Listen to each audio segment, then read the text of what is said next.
It's the weekend! Warriors! Warriors coming to play. Yeah! Here we go!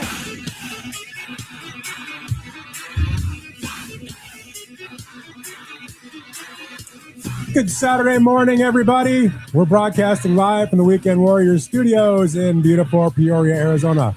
I'm Rob Fermano. Alongside my partners in crime, we've got the legendary Philip Amorine. And we've got Luke. How could I be wrong with a last name like Wright? And this is the Weekend Warriors. Yes, the Weekend Warriors, and we desire your input into the show. Yes, you listening out there.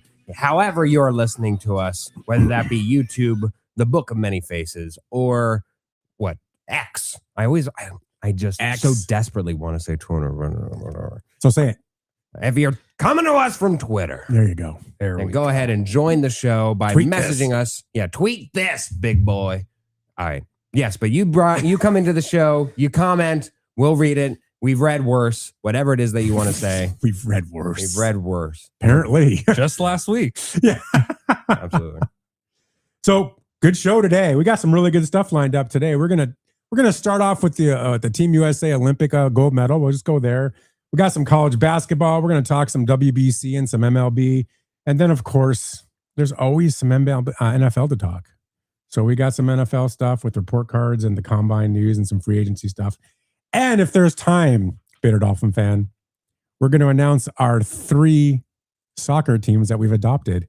We've got one in the Serie A, one in Premier, and one in Bundesliga.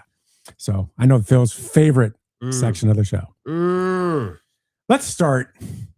First of all, how you doing, Luke? You know, I'm killing it. You I'm killing loving it? It's been a great week. Wow. It's going to be a great weekend. Okay. I love the combine because it's You like men in their underwear running around? kind of in this context. Yeah. Yeah. You know, Yeah. I personally didn't think of it in that way, but if that's But you're how, glad I did. yeah, if that's how you need to think of it and that's how you need to enjoy the combine, Phil, you know, You know, some to guys each their own. Some guys look for defensive backs and safeties to have a little wiggle. I enjoy the linemen and their jiggle. Not the tight ends. Oh, my goodness. All right. So But no, the combine, I find it funny because what everybody I think is fascinated by is just watching everybody run really quickly. And really, you can even see, head coaches like Aaron Glenn falling asleep, seeing that the camera is now on him, waking up, and then just trying to, locked in. Because for the organizations, the dirty secret is out.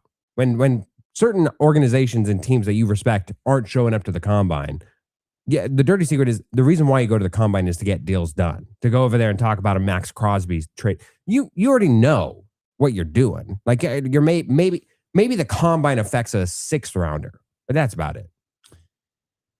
I have a take on that, but I'm going to wait until we talk about Let's it. do it. Because I think it's changed so much. Yes. COVID forced it to change. That's a good little teaser for later on in the show. So that's a good teaser for that. Stay Second half. tuned. Yeah, stay tuned. Let's start with Team USA men's hockey team. What a great gold medal game. Did you guys watch it? I did. So I was victim to time zones and I completely So you messed up. You could have I watched did. the night I did. one. I get that was so big. I honestly don't know if you could have avoided. You could have avoided a skiing championship for a minute. Like Skiing championship. you could have Wow. avoided the what was the one where they like all shoot and all the Norwegians are the ones winning all these like survival instinct games.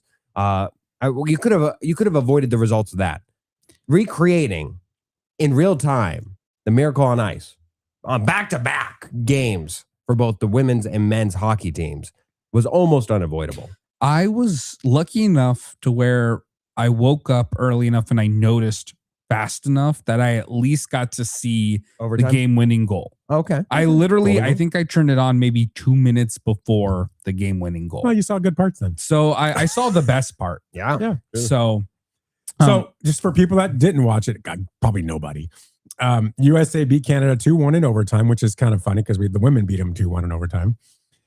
Jack Hughes, toothless Jack Hughes with his overtime winning goal, 141 into overtime. With half a front tooth, man. Half a front tooth. What a picture. Sometimes there are pictures that go so hard that they are instantly memorialized and cemented. That will be on his tombstone. I guarantee. Well, remember the 1980 team when they won and that picture of, I can't remember his name, up in the air? You don't need to. That's when you know it's a good photo, is whenever it is just a good photo. And then you, by seeing it, you're like, that is so good. I want to look up who was this person. That is what that photo is. Absolutely. It is instantly a classic. And USA dominance by men and women winning the gold medals in hockey, which is, of course, because, hey, Canada, guess who's better than you? We'll talk about that in a second. But Connor Hellenbuck, I mean, he's the guy, right? I mean, 42 shots, 41 saves. He stopped all 14 shots Canada put him on in the third period and overtime. That one save that was behind him and he got the back of his stick on. I don't know if you guys saw that. That's a save of the century. That was just a miracle. Had no save. right to stop it, honestly. No. The blatant missing of an open net by a couple of guys in Canada, just because they don't know what they're doing because they're Canadian. Just absolutely missing the net. I mean, so congratulations to the U.S. And Bitter Dolphin fan says it best on Facebook. He says in a short tournament like Olympics, you need a goalie to steal a game. Hellenbuck was not only playing great, he also came up big and stole a game.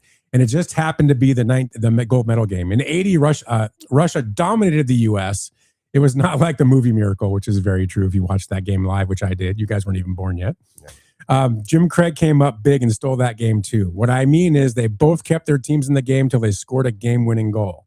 And that's absolutely what happened in 80, and that's absolutely what happened in this game. And it's funny because, you guys weren't around in 80, huh? You missed a great... I was negative 15. I've got a Betamax of it, a beta tape. You want to watch? There's no way you still have it. There's no way. I still have it. That's insane. Wow. Right. But anyway, well, I'm old. Yeah. Clearly. I just look younger than you guys. There we go. It's true, right? It is. I mean, do you want to argue Is it? this? Here's the part that I love the most. After watching US celebrate and stuff, of course, me, I like to go on the internet. And I like to watch all these Canadian fans and their long faces because it reminded me so much of November when the Dodgers just took it to the Blue Jays, right? And beat them in that 7th game and that 6th game. So it was a lot of fun to watch all these Canadians who think that they're God's gift to hockey, not only go down to the women, but then go down to the mighty USA men. That had to hurt a little bit, right? But then here's what they did. And this is where I want to get comments on. It turned into the sour grape show. I don't know if you guys saw this, but from some players, from the coach, Nathan McKinnon from Team USA. I mean, he basically, Team Canada, he said, we were better. This sounds so much like the Blue Jays. The better team lost. Typical, right? Well, sore losers, this is what they do. So this was his comment. John Cooper, the Team Canada coach, this is classic. Complaining about the 3-on-3 OT format after they just took advantage of that the game before and didn't have a problem with it then. That's what I loved. Just he Right? he didn't say anything about this after the other game. No, but he had lots to say about it after they lost because it's typical Canadian sour grapes because you can't win anything. And then JD Bunkus, a Canadian sports personality, comes out and goes, the Americans shouldn't celebrate. We shouldn't celebrate winning a gold medal in hockey. Why not? Why wouldn't we celebrate? I really thought this, guys. I thought that Canada would be thrilled winning the silver medal. They haven't won any. Well, wait, let me say why. Let me say why. I thought they'd be thrilled. You know why, Canada, I thought you'd be thrilled? You haven't won anything silver since 1993, and I know you've been trying to. So now you finally get a silver medal, and what happens? You get upset. Why are you upset? Because the USA is better than you, which they are. We're the gold medalists, not you. So deal with it. Okay, go ahead. Well, hockey is very much like baseball, simply in that you get a hot pitcher, that alone can win you a World Series. You get a hot goalie who just denies everything. You can win whatever game is in front of you, including in this case where it is a short tournament, one game, winner takes all. That is all that was needed. Do I think 9 times out of 10 that the U.S. win? Actually, let's actually lower that. That's not fair. 6 times out of 10 that the USA team beats the Canadian team? No, I think the Canadian team was... Don't be a communist. Those Canadian communists. Yeah. Everybody gets some maple syrup. No, I do not think that the Canadians were the worst team. But It's a great team. that being said, especially for being they're all but their national sport in Canada. It is their national sport. I know. It's all they have. I know. You think that they would have approached this moment with more grace? I do. To be fair, some did. Some did. Yes. Yes. Some did.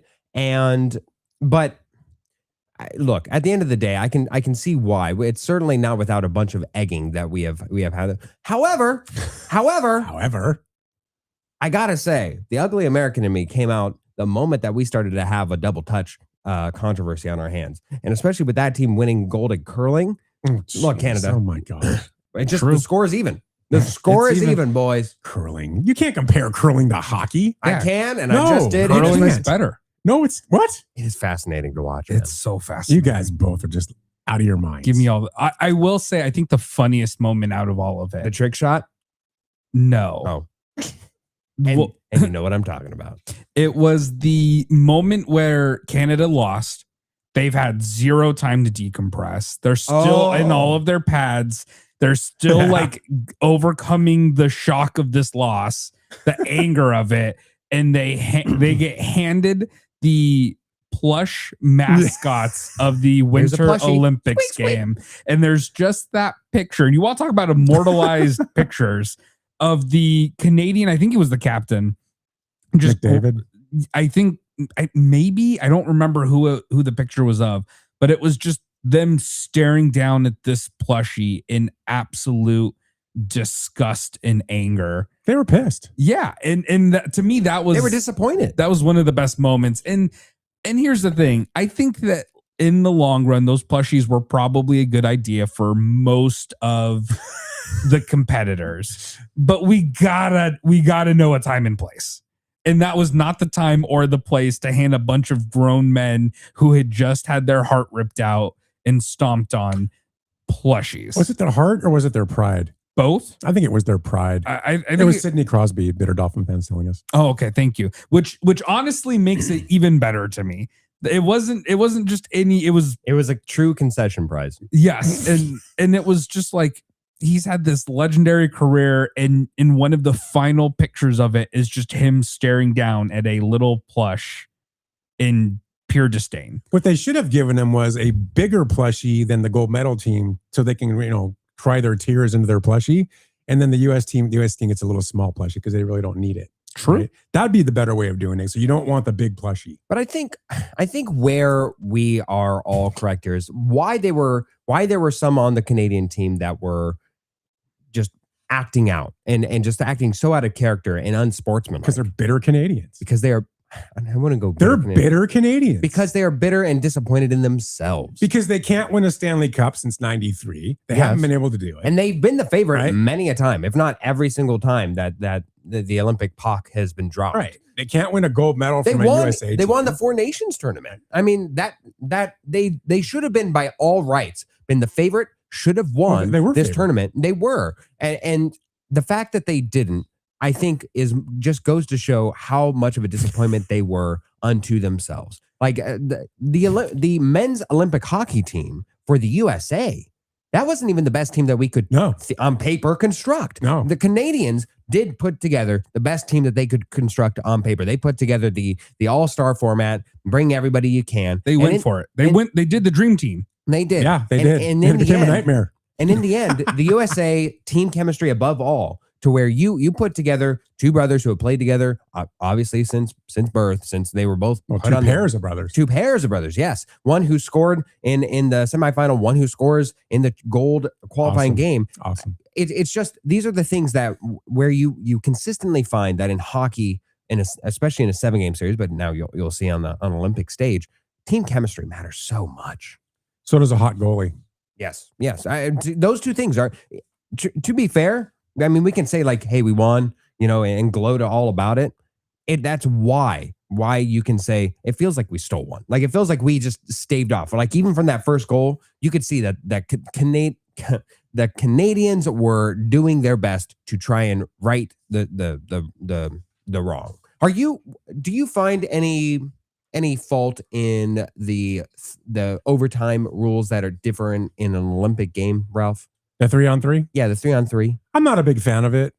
I'm not. I keep hearing this. Yeah, I'm not. I understand why they do it. They just want a result. You have to, because, I've seen NHL playoff games go 7 periods. Oh, yeah. I mean, you can't do that at the Olympic event. So I understand why they're doing it. It makes sense. You have to do something, right? 3-on-3 is pretty aggressive. It becomes a skill game. It becomes who can be better out there, 3 guys, and who could take advantage of a certain situation, which is exactly what these guys did. Oh, yeah. They made Canada look stupid real quick. It was really fun to watch. I mean, it just really was. I mean, I'm a USA pride thing. I'm all about that. I mean, and then, seeing our goalie a few days later at the State of the Union getting the Presidential Medal of Freedom, he's going to get the Presidential Medal. That's pretty awesome. That was about the only thing that both sides of the aisle just stood up and. Yeah, it was awesome. It was an awesome moment, right? I mean, and he deserved it. The way he played was unbelievable. Goalie's a tough gig. I mean, you could ask Bitter Dolphin fan. That's what he did for years. It's a tough gig. And man, when they get hot, whew. There are a few positions in sports that are isolated, as most sports, or at least team sports, can provide an isolated stage for you to perform on. I'd even argue a quarterback. They get a lot of the praise, but sometimes you can dispel some of the negative criticism. I mean, you find you, Joe Burrow. Yeah, you can find Andrew Luck out there just taking all types of pressure and criticism that he really shouldn't. But the two positions in sports that feel so isolated, that feel like when it's bad, it is bad, and you are almost on an island. I've got this. What are they? Go ahead. Pitcher and goalie. Yes. I agree. Those are the ones where you are all alone, and especially for a pitcher, you are on an island. You're on your own little mountain. Literally on an island. And whenever it's bad, it's bad. Your team knows it's bad. The other team knows it's bad. The people paying for the tickets, everybody knows it's bad, and they are booing not the team. They're booing you. To wrap this real quick, just the one thing that got to me, and I spend some time on social media, and you watch these Canadian pundits, right? There's a lot of Canadian sports, I don't want to call them personalities, but they're the guys that have shows, I mean, that are popular, that do sports analysts and all that stuff. And they talked so down about USA hockey before the game. And they talked about how, why are we even playing this? This is not even going to be a game. It's going to be a destruction. I mean, they were just on and on and on talking so much smack. Kind of reminded me of Blue Jay fans last November, just talking so much smack. And then after they lost, all I heard was, the better team lost. How dare you celebrate this? You're still not better than us. We're better than you. I mean, they were flat out saying that. You don't even like hockey. You just like this because it was of the moment, but you're not even hockey fans. That's our sport. Well, I mean, whatever. Lose with class. That's the only thing I can say is when you lose, you have to lose with class. It's okay to lose with class. Teams are going to lose. Great teams are going to lose. Not the Dodgers, but great teams are going to lose, and you have to learn how to lose with class. I mean, in Canada, you need to get better at that. Shame on you. You need to get better because right now you're looking pretty kindergarten to me. Take your plushie and stuff it down your gullet. Stuff your plushie. Bitter Dolphin fans on text line says, how great was it, Ralph, when the cameras showed the Team Canada bench and the players' faces and seeing the agony on their faces? It was glorious. It was glorious to see that agony. Yeah. That prideful agony. Did their tears taste like maple syrup? Is that like, oh, my goodness. Like, no, people would have been licking them. Yeah. Sports Girlie's on the text line. Yes. Says, I'm suggesting a new segment to even out the ageism. Amazing sports moments Phil and Luke missed because they weren't born yet. I kind of like that. You guys missed a lot. Yeah. Yeah. You still missed stuff. How was the first baseball game ever? Wow. I don't know. We'll ask Neil. I have no idea. But yeah, that's a good idea, Sports Girlie. I kind of like that. I think I'm going to put that together. She comes back and says, I was waiting for the Canada hate to come back to the World Series. Good job, Ralph. Hey, I am here to please. If anything, I'm a pleaser. Yeah, Ralph plays the hits, man. Absolutely. And he loves to hit on Canada. And a last one from Bitter Dolphin fan who's helping me throw some punches right now. Maybe they could have given them pacifiers. That would have been hilarious. Them and DK. Or DK could have came out and passed them out. Yeah, DK likes himself a pacifier. Yeah, he does. So we're good with the Olympics. I think we're done. Lasted longer than you thought, huh? Yeah. That is longer than I thought. We got 20 minutes out of the Olympics. Darn right. We'll put them to rest for 2 years. 4. Well, 2 years because we come back with the summer. Well, yes, I know. But I'm saying 4 years for the Winter Olympics. Go back into frozen hibernation. Frozen hibernation. So here we go. Shift gears. College basketball. This is your guys' topic. Yes. Let's talk about what the tournament approaching, what that means. Let's look and see. I haven't been high on college basketball at this point because there's so much other stuff going on, but I know you guys are doing that. So tell me, Who are the teams that we need to watch out for? Who are the Cinderellas? Excuse me. Who are the Cinderellas? What do we need to look at? So I went ahead. I have two people that I'm putting an eye on for contenders. And I also grabbed two people that I think could be Cinderella stories, maybe depending upon it's hard to tell still because we don't know for sure who's going to fit in where and what the matchups will be. However, I got a couple people here. Do we want to start with contenders or do we want to start with Cinderella? Let's talk contenders because they're probably the more obvious ones. Okay, so for me, I'm going my number one contender, the team that I'm going to put money on to win March Madness. Money, actual money. But let me preface this, Ralph. You do not know this, but Luke is a notorious value better. Hold on, you got to hold on to that thought because that's going to happen later on. Okay, we're bringing up value at a different time. Oh, okay. I thought you were going to tell me he has a gambling problem. That's beside the point, Ralph. One hand shakes the other. Let me tell you. Okay, go ahead. For me, my number one team, Iowa State. Really? Yes, because when I look at March Madness, I look at two big things. Can you play some good defense? And can you go absolutely nuclear from beyond the three-point line? Iowa State is 14th in the nation. That's the whole thing. That's not the Big 12. That is the entire kit and caboodle. All 100 and billion teams in college. They're 14th in the nation in points against, or points allowed, I should say. They are 7th in the nation in 3-point percentage as a team. And they have the number one 3-point percentage, according to ESPN. Yep. At 51.7. I'm sorry in advance, Milan. But his name is Milan Momcilovic. And I am 100% sure I mispronounced that. I was going to say I would have gone with Momcilovic, but he's shooting over 50% from behind the arc. And I think to me, those are kind of the things I'm looking for is can you play some good defense and can you have somebody, preferably as a team is even better, but do you have somebody who can give you those moments to help push your team forward when they need a guy? So that's your top team. That's my top team. Okay, so who are your 2 or 3 teams right there behind them? So first one is UConn. I think this one's probably low-hanging fruit. I know they've had a couple losses lately. However, at the end of the day, it's an experienced team. They still have a couple players from back when they were winning, when they won back-to-back championships. I think that Hurley is a good coach there. And I think that just as a general rule, experience matters. And I think that UConn is still a dangerous team anytime you put them in the field. Okay. If they can go for 3 championships in 4 years, it was not that long ago that they went back to back. It was literally 3 years ago and 4 years ago, or 2 years ago and 3 years ago. Okay. But yeah, that's it. I think that they're a good, solid contender. And then I hate to say this because it physically pains me. Just do it. No. I'm going to say it, Philip, just because I'm going to be accused of being a homer if I don't say it. Arizona. You have to. I think more than likely they will probably have a disappointment loss. I think the lack of 3-point shooting will catch up to them, but they have proven time and time again, they've proven with good wins, especially recently, that they can still win without their best player, that they can still win without shooting the 3. And I think that if there's a year for them, it might be this one. I hate saying that. Fear the fort, go ASU. But I do think that they do have a pretty good shot. They're probably going to be the number 1 overall seed this year. Not that really matters, but they probably will be. They're all but guaranteed a 1 seed. I mean, unless they have another bad week like they did when they lost back-to-back against Kansas and Texas Tech. But who am I to? So how does yours ruffle top 3 or 4 stack up against his?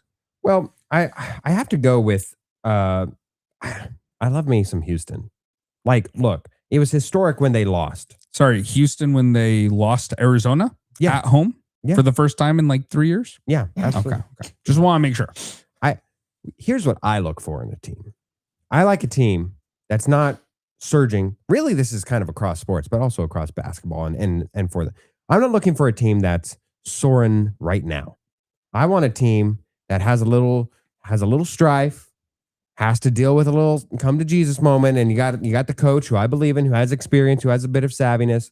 You've got a team that's built around one superstar talent, I should say, one draftable talent. And then the rest is just built up of just tough guys that are just going to just hit you with an errant elbow and say, what do you mean I fouled him? That's Houston, man.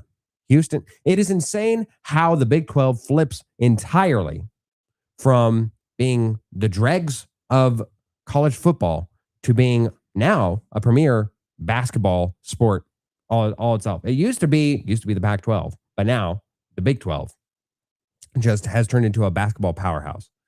So Iowa State, I really don't like in that it feels like they peaked early. Feels like that undefeated streak to start out the year really went to their heads, and they've had just unacceptable losses here, and some of them back to back.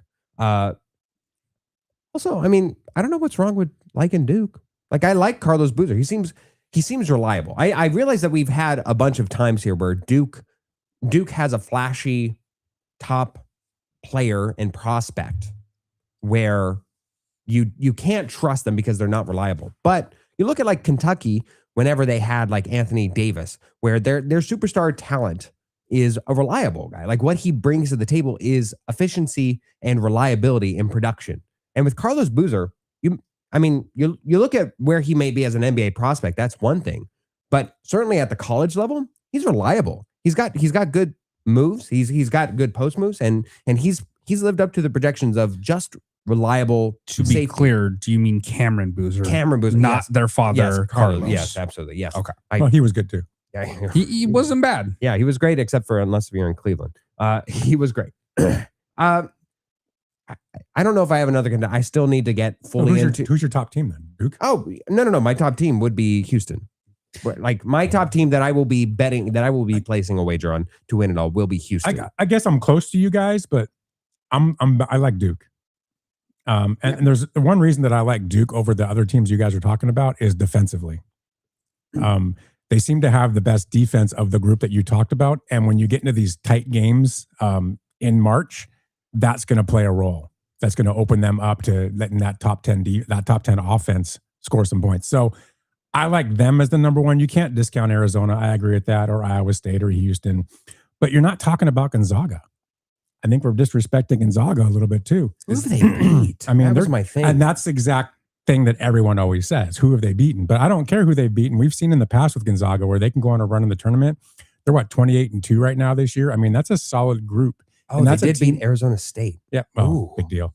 But that's a team you're going to have to watch in this tournament on the top tier. I think they deserve top tier conversation, but I think Duke is my number one overall that I would put money on.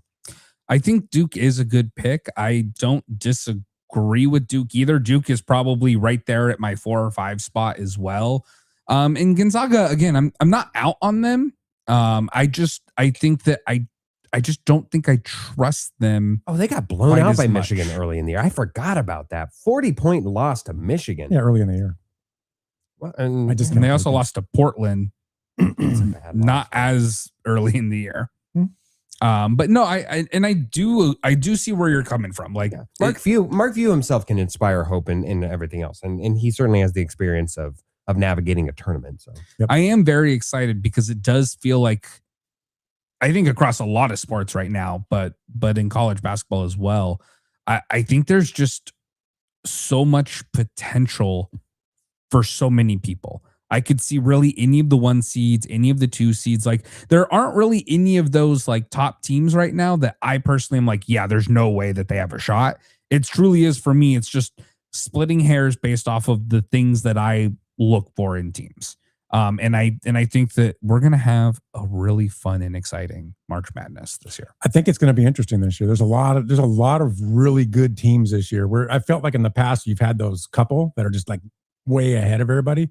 I don't feel you have that same this year. It like feels different. You know, Ralph, I don't know. You keep bagging on the NIL and what it does, but especially whenever you see oh, here we go. No, whenever you see college basketball, college football, and you see the talent spread out that has naturally happened with NIL, it is a beautiful thing. Like parity just naturally sifts all across the land. And we get a bracketology and a March Madness that is just going to be so delightfully, like there is no juggernaut that we have to just say, well, who wants to get demolished? Who wants to be the oh my God, who are the Peacocks or whatever that they made a run? Like, oh, who's that fun story that we'll get for first 2 weeks? No, we could actually see a legitimate, like we could see Kansas just rightfully lose in week 1, and it's not even that much of a shock because Kansas is not what Kansas normally is. They weren't able to accrue a bench, an NBA All-Star bench, just naturally on their talent and recruiting numbers. No.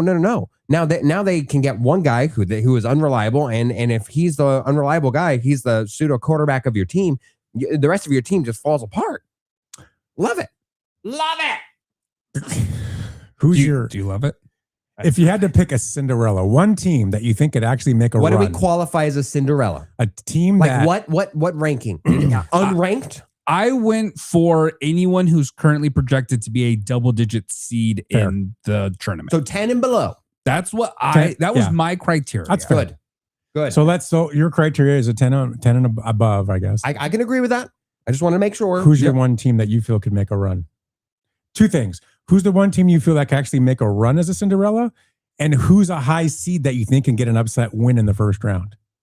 That maybe goes nowhere else. So perfect. Two I things. actually have one that fits both of these. Perfect.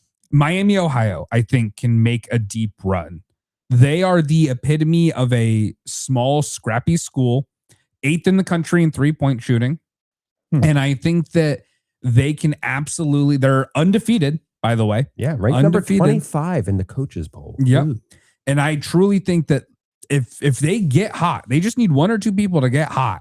They can absolutely, I think right now they are in 11th seed. 11-5 is not, or 11-6 is not like a like terrible upset nowadays. Like that happens typically at least once a year, a tournament now. It's basically just like the 12-5.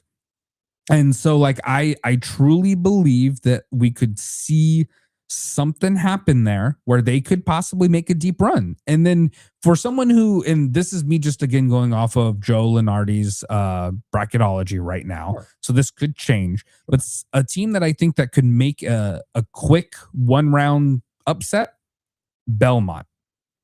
I think that they have right now they're projected to play Vanderbilt in the first round.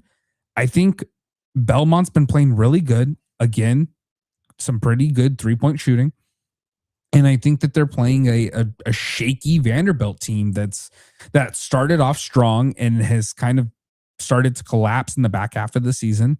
I think they're only like 6-6 in their last 12, if I'm remembering correctly. So I think that they have potential to get a good quick upset in the first round. And on top of that, once you get an upset in the first round, all bets are off, baby. At that point, the snowball is starting to go downhill, and who knows who can stop it. So those are my 2 teams that I think could really show some fun and exciting games and really give people a Cinderella story to root for this year. Give me some Rick Pitino. You know, whenever you want a team that you think can have some potential, Rick Pitino over there in St. John's. The 5th seed? I have St. John's as a number 15 seed on the AP Top 25. Okay. So I'm sorry. Were you saying on the ranking when you consider the seed on Cinderella? I consider the seed on the Cinderella to be double digits. Okay, then let me go down. Because I was going to save a little something for you, but fine. I'm just saying, like, at that point, there's only 9 teams that aren't Cinderellas if we don't do that. Can I give you a team that I want to root for like hell against? Auburn, sure. I want to see you out in the first round. Get out of here with your nepotism over there. Wow. Waiting until the darn near beginning of the season so that way your former head coach can go and run a political campaign and then all but inaugurate his son to be the head coach of a program that actually used to have some freaking class. Can't wait to see you out. Thanks, buddy. See that, Pearl. Now if we're going to where it is, let's go with Texas. I wasn't planning on going this far down, but now here we are. Texas, I usually like how they are able to recruit a bunch of 3-point shooters. I Plus I like orange. You know, I'm a man partial to orange. Texas is the team that I'm fond of. You're fond of them? I'm fond of Texas. They usually make a little splash, and especially if we're looking towards a team that could potentially just get an upset, Texas usually finds its way and sneaks up because everybody so associates them with football that they're like, oh yeah, we're facing Texas, and they usually get a little bit further than people give them credit for. Former Arizona head coach Sean Miller. Absolutely. I mean, I'll give you a team that I think could win a game, maybe 2. Oh, You going UMBC? No, McNeese State. Ooh. And the reason I say them is because they have they're really good at creating turnovers. So the opponents turn over a lot playing against them. And in these tournaments, when you watch these early games, you'll notice that teams that can do that, some of these lesser teams that maybe aren't as talented as some of these better teams, they create turnovers on those teams and they wind up winning close games. And I think McNeese State is perfect in that scenario. And they could actually win a game or 2 in this tournament because of that. That's the only reason I'm saying that. I think, did they win a game last year as well? I might be Maybe in the last couple of years. I don't remember. I think I remember them having, I don't want to say a Cinderella story, but I think that they have had some success in recent years, if I'm remembering correctly. But But I mean, that's my team. I don't have, other ones I really don't know. I mean, I look at Arkansas, Virginia. I mean, there's potential there to make a run, but those are they have a high ceiling to them. But I'm kind of going to put my money on McNeese State in the first round. they did win in the first round last year. Did they? They were the 12-5 upset last year. They beat Clemson by 2 There you go. on, I believe, a buzzer beater. If I'm remembering that correctly. I'm going to ride that cowboy. We got to clip that. That's a clip. That's a soundbite. That is a I'm gonna soundbite. ride that cowboy because I'm a McNeese State guy. Anyway, Also, something never said in the history of the. anything else you guys want to talk about with this tournament or college basketball at all? I think we'll slowly ramp it up into it now that we've gone past the Olympics. Now that we got What about 2 weeks away? Yeah. Yes. Yeah, We're I think basically there's only a couple games left in the regular season, and then we'll start to see all of the fun season tournaments, and then we will get Selection Sunday. To me, it's all about the first week, though, right? That's the fun week.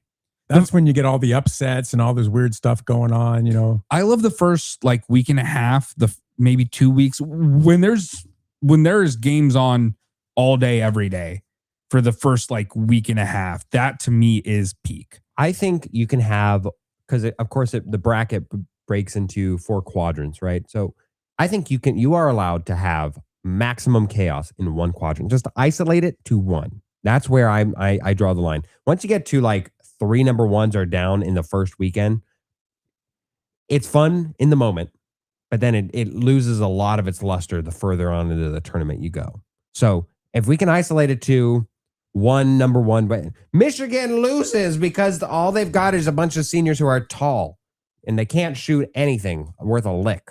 You know, that's great. It's when it's, Duke's out, Michigan's out, and Arizona's out. And now our one hope for a number 1 seed getting in there is Iowa State. Ugh. Nobody wants to see that. The only people who want to see that are people who bet for it on value. That's it. Nobody wants to see, Iowa State take on UMBC because No. Everybody wants to see Duke in the championship game, and who you have against it, that's who you can have. Keep in mind, everybody, on who you root for. That's just not true. Philip just hates fun. It's just not true. Philip hates fun so much. Wow. Really? I don't know why, specifically just for March Madness. Everything else, he comes up with the most ridiculous rules and caveats for situations that just are not accurate. But for whatever reason, March Madness is where he's like, fun, not allowed. Let's see Long Island versus South Florida. Woo! If they win, yes, I promise you, people would care. Austin Peay. Ooh, let's see him up against Navy. Come on, boys in blue. Nobody wants him. Bombing from the cruiser. Oh, so now you hate the Navy? You hate the military? I want to be on record. I hate the Navy team. Number 15, get a better seat. Wright State. Oh, nobody wants to see Wright State in the finals. Disagree. Hard disagree on that one.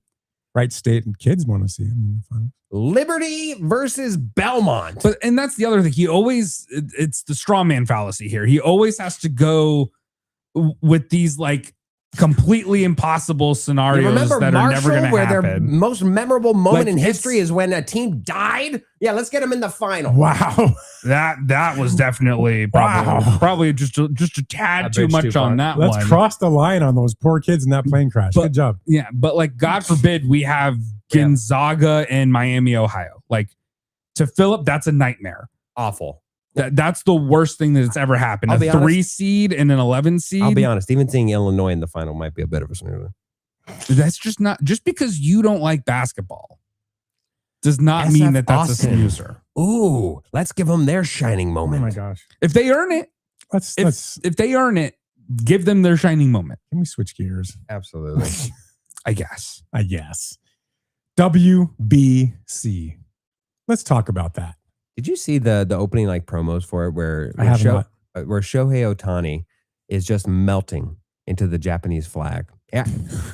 Is that hot? I have not seen that. It was something. It was a cinematic moment. Like that was almost like produced by a movie producer of fame and fortune. It was good. Did you see so yesterday in warm-ups in Japan, he was taking batting practice. Yeah. And just crushing balls. I mean, he's just different. And the way that not just the people in the stands, but the other team, the way they were reacting to it was just ridiculous. They were just floored that a man can hit a ball that far. It was fun to watch. Then I think they played Italy yesterday too, which I don't know how that ended up, but probably not good for Italy. But anyway, so WBC. So you got 20 teams from around the world that are going to face off in 4 groups, 5 teams per group. The favorite, you'll never guess who the favorite is. No looking. I've already been looking all morning. I have not looked. Chinese Taipei. No. Taipei. They're not the Puerto favorite. Rico. No. I don't know. Come on. Who's the favorite? Well, I mean, I would. Well, It's the obvious answer, Philip. is it Japan? No. It's USA. Oh, USA. USA. Okay. Oh, see, you said you'll never guess, so I actually thought it was a. That's something we call sarcasm. Maybe you've heard of it. It was thick. It was landing on thick on me. USA is favored because of the pitching staff that they're putting together is kind of sick. I mean, if you think about it. It's disgusting. Right? Just Scooble and Skeens alone. I mean, that's ridiculous. This is hilarious. I forgot some of the teams. And 50-year-old Clayton Kershaw. Kershaw's actually, they're saying they're going to use him a little bit. They So should. They really, really should. They could use him against Canada, but we're not playing Canada. There's literally no reason for them to not go out there and try to blow off Kershaw's whatever's left of his shoulder. He doesn't have a season to prepare for. Wow. He doesn't. Let's go blow his arm off. Ultimate innings eater is the guy who has nothing left to play for. Let's do it. Exactly. Let's go full for the love of the game. Kevin Costner has no arm left because he keeps having to film the same thing. Let's do it. If you look at USA's pool, I mean, they have Mexico, Italy, Great Britain, and Brazil. So Brazil. when you look at that pool, Somebody peed Great Britain, Brazil are what I would call F teams. They're not good. That's probably being generous. If It's I'm being very honest. generous. They're very poor squads. Italy, I would consider a C squad. I mean, there's talent on that team. They have some major league presence on that team. They'll be sneaky good, but they're not going to win anything. But they'll be sneaky good. They'll win a couple games. Mexico is another what I would call maybe a C+ team. There's some talent there. They're not the best that they've been in the past, but it's a decent team. And then the U.S. would be the A team in that group. Yeah. Like when you go look at Japan's pool, I mean, they have Australia, Korea, Czechia, and Chinese Taipei as their group. So That's the value, by the way, Phil. Chinese Taipei. I bet if I looked at it, you could not name 2 players. I bet I couldn't name 1 player. on Chinese Taipei, Honestly, even if I gave you the name, I'm not sure you could pronounce. Hyeon Ru, isn't Hyeon Ru on that team? I can't remember his name. Perhaps. You don't think I know Lyle Lin? You're out of your mind. I know Lyle Lin. Jonathan Long? Xiaoang Xing. Yeah, Lyle Lin. Way to go. Something in your teeth, or Hao Yu Lee. Yeah. Jonathan Long. Hey. the 3 teams to really watch in this tournament, for those of you that don't know, it's USA, Japan, and Dominican Republic. Dominican Republic is stacked. That's another really good Dominican team. Republic is very good. Those are your 3 teams. Sandy Alcantara. beyond that, you got Venezuela, Puerto Rico, Mexico. That'll make some noise and stuff. But really, those are your three teams. Japan, this is not Japan's best team. This is not the Japan team from 4 years ago. It's a good Japan team, but I don't think this is a championship winning team, even though they do have Ohtani. But I just don't think they win this year. I really think it's going to come down to USA and Dominican Republic. I think that could be your final. Oh, wow. Vlad Guerrero, Manny Machado, Ketel Marte. Yeah, maybe Vlad can actually win something this year. So that'd be good. So I know he really likes him and they want him to win something. But he'll never win it in Canada. So maybe for Dominican Republic, he can win. I'm surprised Tatis isn't injured already. Give it 2 weeks. Yeah, no kidding. Are you ready for the value now? Are you ready? Let's hear the value. Are you ready for the value? This is Luke Wright's top value picks for the World Baseball Classic, or as he pronounces it, Wright's Betting Classic. Da-da-dum. Thank you very much for that intro. For my value, the team that I put my cold hard $10 on. You do have a gambling problem, don't you? Don't worry about it.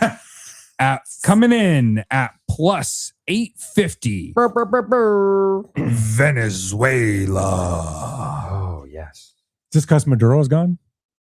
No. Oh, okay. I thought it had something to do with Maduro. He just No. loves himself some Anthony Molina. I truly believe that this team is just going to rake Oh, let's see. the entire time. I think that they're going to be. Gleyber Torres. First of all, they got Miggy, they got Miguel Cabrera walking through those doors in uniform because for some reason baseball requires coaches to be in uniform, but he's just there as the head hitting coach. People don't get too excited, but I just think that the team. I think there is sneaky value to it. I think that they have Acuna in the outfield. I personally really like Jackson Trio, Wilson Contreras, William Contreras. Like their catchers, it kind of sucks that they have two really good catchers because they can only use one. Yeah. Salvador Perez, William Contreras. If Eugenio Suarez ends up like raking like he did last year, especially at the start of last year, he's gonna be a one-man powerhouse. Like I don't love their pitching staff, but they do have quite a few actual major league players or former major league players. And I think that if you can get a couple good starts out of Ranger Suarez, yeah. And then if you can also, if he can just be serviceable, Eduardo Rodriguez, I would never trust him, but if you can just get through 1 or 2 games, especially if you can, I honestly, depending upon who they play first in their pool, I think I'd throw Rodriguez out early to just get an easy win when he's not having to play against other major league talent. But to me, Venezuela has some sneaky value at plus 850. I do think that they have the talent offensively to do it. It's just a matter of whether or not you can have a couple pitchers who've decided that they're going to play the game of their life. So that's your value team. Who do you think is going to win? I'm going to go with the Dominican Republic. Oh, wow. That is Communist.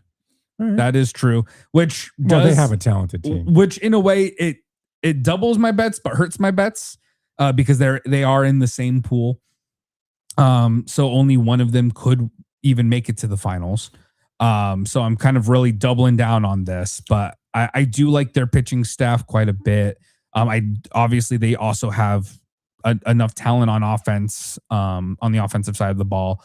So I do think it's going to come down to one of those countries. I think we're going to have another like good classic though. Well, keep in mind that for the World Baseball Classic, the top 2 teams make it and then I don't, But they're still on the same side of the bracket. okay. Well, At least based off of the format I am looking at. right. So Phil, who's your team?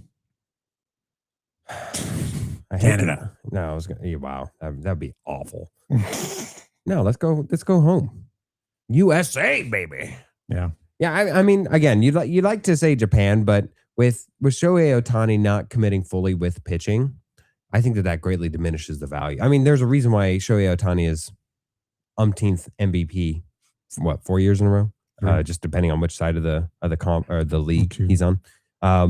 That's a huge loss, even if you have their next best player is Yamamoto, and we're not even sure how much he'll be pitching.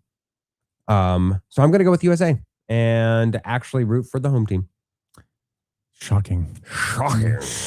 I am going to go with the USA as well because, and here's my reasoning is I thought it would have been Czechia. They usually have a loaded lineup. So they do again, obviously with Judge and Harper and Raleigh and Witt, et cetera, et cetera, et cetera. But what the difference is this year is the pitching staff. You know, you're talking, I mean, Skeens, Skubal, Webb, that bullpen deep as heck. I mean, they finally have a pitching staff to match the bats, which I don't think they've really had in the past. Well, but did you hear, like, Skubal's on a ridiculously low pitch count. I don't know what. Yeah, he's only going to throw one game. Yeah. That's fine. When do you use him? Because I feel like he's also saying, like, one game. I feel like he's going to go to, like, the opening game and then dip out for the rest of the Classic. No, I think you use him when the playoff round gets started. It'll happen pretty quick. Do you get to choose when to pick? I don't know. That's why I worry about that. I'm assuming they get to choose who starts what game. No, but when? Because he might want to go back sooner than later. Because if that's he what is he's saying. If he is laying out the terms of when I will be pitching, then I wonder if you're like, well, yes, would we rather have even a quote unquote meaningless game? Once he gets there and he's hanging with the guys and he's having a good time, I bet you that changes. I don't think so. I think it will. Because isn't he on the last year of his contract? I mean, he has to think. Yeah, he's on the last year of his contract. And plus, if he were to blow out his arm, I'm not giving him long term. So I I would love for you to be wrong. I don't think you will. But again, I understood. But this team's loaded. This is like the Canadian hockey men's team. This is a loaded. And team. how did that work out for them? Well, but they're Canadian. That's why. So this is loaded. This team looks really good. It's going to be hard to beat. You said Venezuela. What gets me about Venezuela is I do think they're dangerous. They got a good core. I don't like their pitching. I don't think it's that good. It's okay. Not. It's definitely their weak. It's their weak point, right? And the Dominican Republic, I think they have Sanchez as one of their starters, but they don't really have much after him, and they have a pretty darn good bullpen. And they do have the brutal lineup depth. I mean, Soto, Guerrero, Rodriguez, Machado, Tati. I mean, could tell more. This team is strong too. That's why I think these are the two teams that make it. And that would be a heck of a championship game to watch. Japan, I'm with you. I think Japan, Yamamoto, he looks okay right now. I've seen him a couple of starts with the Dodgers in spring training. You can tell it's spring. They're not going to have Ohtani to rely on the mound, and I think that hurts them. I just don't think they are a 3-time champion, so you need to respect that. But I just don't think this is their best team. I think the USA is primed to win this tournament. They just got to go out there and do it. Something Canada couldn't do in hockey. So they just have to go out and do it. If I had to pick a dark horse, I mean, I'm a big Italy guy. I'm going to watch Italy play next Wednesday against the Angels. I do this is the best Italian team that they've ever put out. So I do think they'll make an impact. Do I think they're going to win? No. But I think they could actually win 2-3 games in this tournament, which would be phenomenally great for Team Italy. I love that. Only to my tally, 3 players from the Italy team were actually born in Italy. Oh, of course. One of them's from Venezuela. Yeah, one of them's from Venezuela. I think you just have to gain citizenship. Giaconino La Saracina. I think you can gain citizenship or, Oh, I'm sure. Yeah. Well, I'm pushing for my son to get. We're trying to get a citizenship so he can play for them next time. Aaron Nola. Ooh. Yeah. Well, Vladdy Jr. being technically born in Canada but playing for the Dominican because of his dad. Because he wants to win. He's playing. Oh, yeah. He's not playing for Canada. I mean, Freddie Freeman did that one year, and now he's like, I'm not coming back. Why? I got personal things going on. I can't talk about it. He doesn't want to play for Canada. It's crazy because, I have to imagine, it wouldn't. They have Josh Naylor, Tyler O'Neill. What team is this? Canada. They have a couple pieces here. I feel like it shouldn't be that hard for them to put something together. They're 4,000 to 1 or plus 4,000. Yeah, no. Looking at the team, I don't think it will do great, but I'm just surprised that they don't have. They'd be lucky to win a game. What pool are they in? No, they'll beat.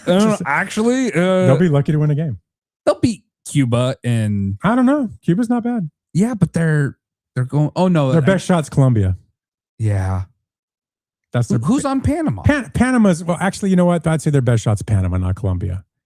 Panama is an older team. I think their shortstop's 55 years older. I don't know, but they're probably not the best team in the world. They're one of the affiliated teams. So, yeah, I mean, they could probably beat Panama, maybe Colombia. Cuba's going to kill them. Puerto Rico's going to kill them. So if you have to look at the absolute worst team in this entire tournament, it's probably Great Britain. Really? Not Chinese Taipei? Not Israel? No, Israel's actually pretty talented. Israel will actually be, I consider them a C team. They'll win some games. They're not bad. I would say probably Great Britain or Brazil. Netherlands is close in there too. Nicaragua. That could We be should bad do too. we should do best team and then like team that'll win it all and then the team that ends up being the worst. But I guess how do we break the tie? Yeah, I don't know. Yeah. God, I would love that. I was hoping that, you know, the old Soviet Union would come back and put a team in. That'd be kind of fun. But anyway, I'm looking forward to this tournament. Looking forward to going to Team Italy next week and watching them play and kill everybody beats the Angels, even if it's, you know, spring training. So God, the that'll be Angels. fun. Did you see what? Let me look this up. But did you see that Artie Moreno quote? I could not believe that was true. No. You didn't see this quote? Did you see this quote? I have no idea what you're talking about. Okay. I don't Not a clue. Oh my gosh. So he has come out and said that him and the Angels have conducted surveys from all their season ticket holders and everybody else. And he said that what the fans want is affordability. They want safety and they want a good experience when they come to the ballpark. Believe it or not, Well, they do. winning is not in their top 5. That's not true. How insulting. That is insulting. How insulting if you're a fan. How insulting if you're a ticket holder. How insulting if you're a player. You know what?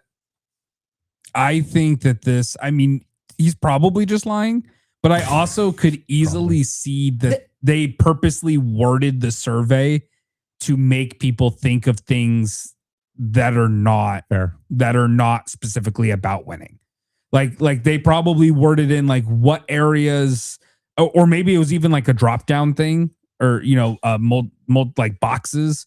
And I'm willing to bet that that's probably why he's not technically lying about this, and that the surveys are probably designed so that you say things like things are cheaper, things like safer to get to the park, stuff like that. And then like you probably had to jump through hoops to be able to somehow put winning in there. I think it is such a disservice and part of where players and fans alike have problems with everybody but the Dodgers. Like, I'm not a Dodgers fan, but I really am not. I just happen to fall on the side of liking the current Dodgers regime because at least you can see where their revenue, where their efforts go, and it's towards winning. And I so desperately enjoy that pursuit that whenever you see this ineptitude, this absolute belligerence and slapping of the fans in your biggest supporter's face, I am just amazed and gobsmacked that for the good of MLB as a whole, you should force the man to sell. All right, everybody, that's hour 1. Come back for hour 2. We're going to talk about the ABS challenge system and how that's going. And then we're going to get into the NFL and we'll see what else comes up. We got a lot to talk about. Come back for Weekend Warriors hour 2. We'll see you in about 4:30. Hey, Ralph, got another solar question for you. Okay, but did you check out the Harmon Solar Podcast first? The what? The Harmon Solar Podcast. We put new episodes up twice a month that teach you all the things you ever wanted to learn about solar. We discuss things like how solar works, the roofing, sales process, demand management, everything solar. Show like this needs some real smart thinkers, huh? Well, yeah, So you got some really great guests then, huh? almost every show. Is it on Spotify? Yep. iTunes? Yep, just search it everywhere. It's the Harmon Solar Podcast. Go check it out at harmonsolar.com. After you cook, are you staring at a pan full of grease? Pan dust turns hot, messy grease into dry, scoopable crumbs in seconds. Sprinkle, stir, let it set, wipe it out, done. Fewer towels, cleaner counters, and yes, happy drains. Want to see it work? Open YouTube and search Pan Dust Absorbs Grease, or go straight to our channel at Pan Dust Absorbs Grease. Watch a quick demo, hit subscribe, and share it with your bacon-obsessed friends. It works on cast iron, non-stick, baking sheets, even grill pans. It's plant-based, no harsh smell, and cleanup is weirdly satisfying. Make cleanup the easiest part of cooking. Pan Dust absorbs grease. Game day, date night, or a midweek bite. Make the Spot Neighborhood Grill your go-to. Sizzling burgers, crispy wings, street-style tacos, fresh salads, and shareables that disappear fast. Add an ice-cold draft or a classic cocktail, and you've got your new neighborhood favorite. Wall-to-wall TVs so you won't miss a play, a patio made for Arizona evenings, and that friendly local vibe you love. Find us at 2 Valley locations, Scottsdale at 18,251 North Pima Road, and Glendale on 5350 West Bell Road. Dine in, grab takeout, or order ahead. Find us at thespotgrill.com for the menu, hours, directions, and daily specials. Again, that's thespotgrill.com. The Spot Neighborhood Grill. Great food, great people. Turn your backyard into the best seat in the house with Curbalite, the app-controlled landscape curb that wraps your trees in color. Pick any hue, run preset scenes, even schedule your lights right from your phone. And on party night, make the lights dance to the music. Choose the traditional round tree ring or the contemporary square. Both install in minutes and link together for bigger, brighter displays. Connect up to 12 sets to frame your whole space. Built for real weather, Curbalite is tested in extreme heat and cold, so your glow goes year-round. Level up your nights, game day, holidays, or just because. Get Curbalite now at Curbalite.com. That's Curbalite.com. The Weekend Warriors, taking sports talk radio to a new dimension. Listen to Ralph, Neil, Phil, and guests break down the news. Isn't that what everybody wants? The games. If you like the NFL, this is your shot. The matchups. This will be the last year we will ever see one 3,000 strikeout player, much less two facing each other. The Weekend Warriors. We are known to chant as well. You're listening to the Weekend Warrior Show. It's time for hour number 2. It's the Weekend Warriors. Warriors, come to play. Yeah, here we go.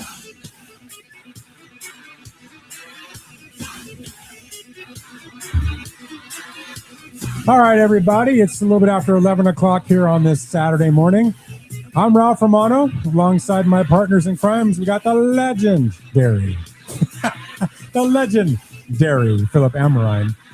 And we've got the Luke. The Luke. Right. And this is the Weekend Warriors. Well, yes, welcome to the show. If you have not been here before, or even if you continuously watch us week after week, time after time, there's pills for that. There are pills for that because we will make sure you stand up in your seats.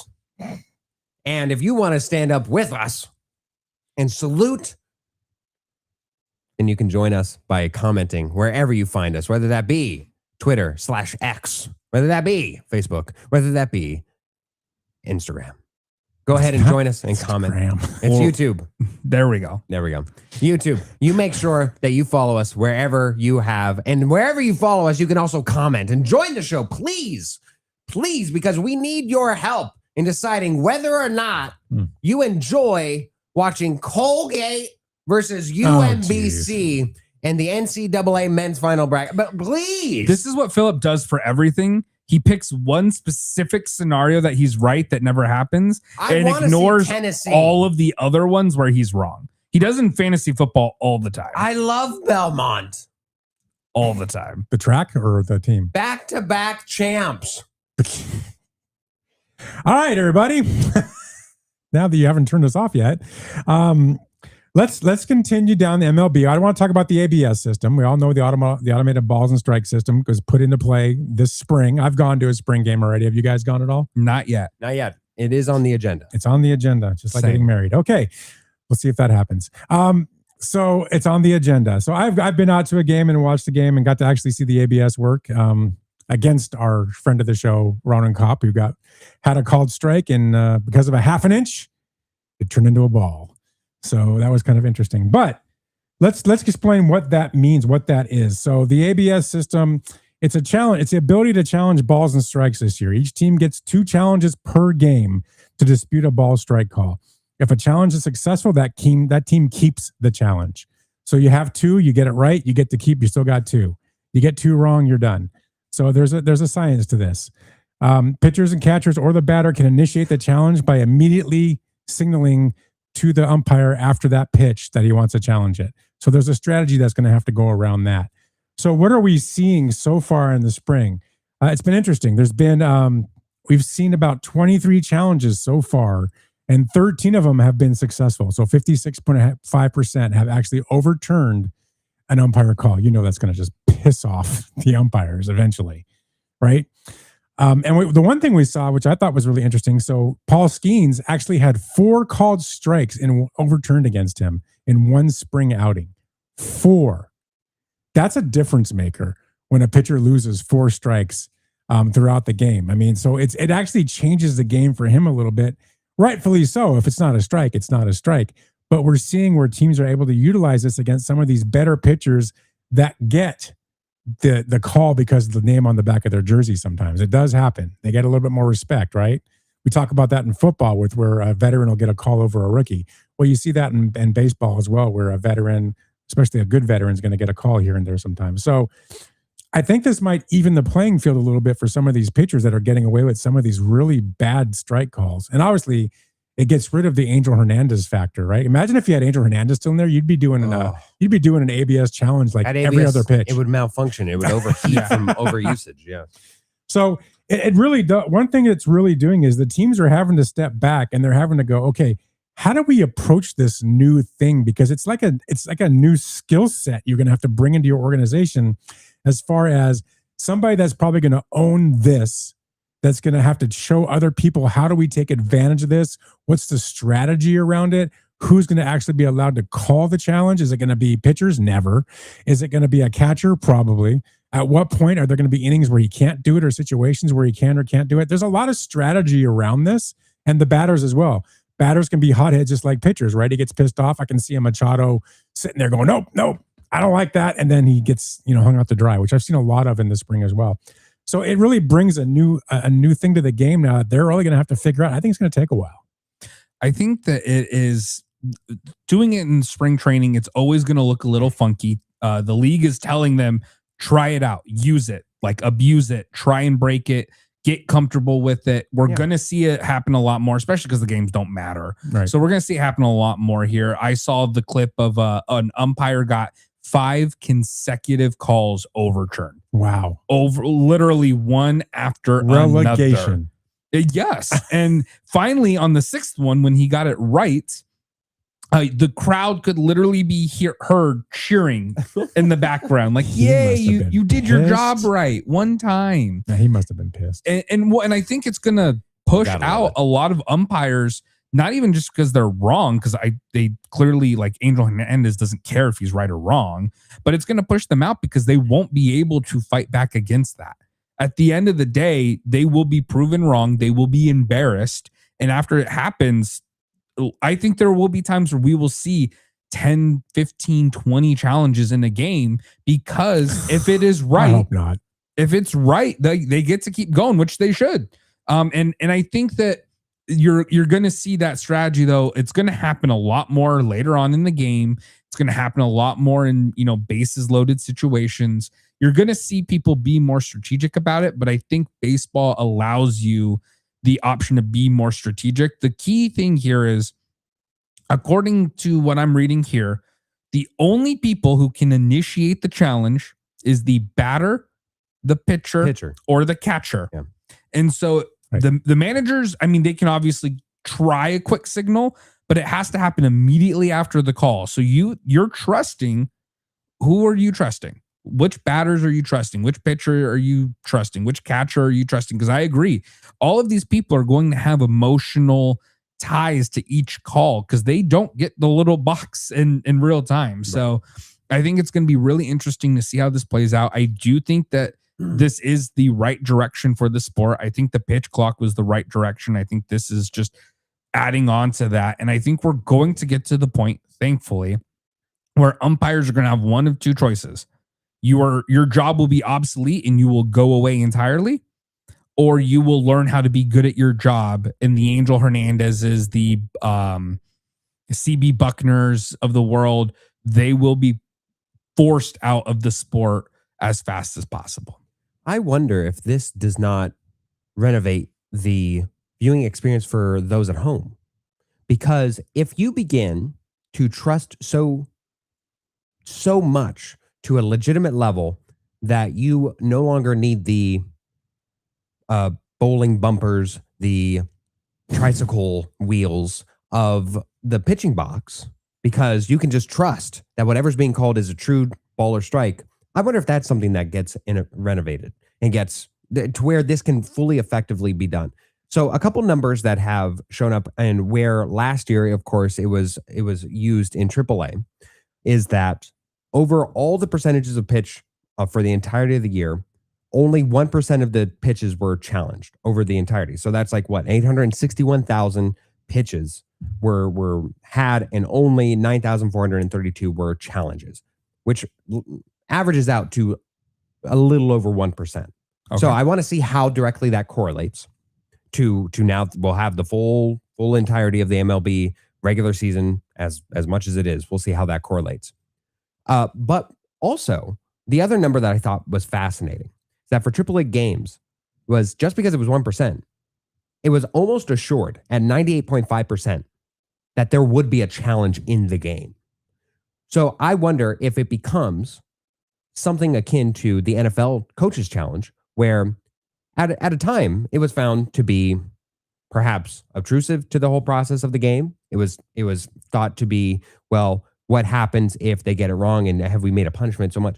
If truly we are having an assured one per game, I think the repetition will make it far more normalized faster than it otherwise would, especially when you're taken into the context of 162 game season.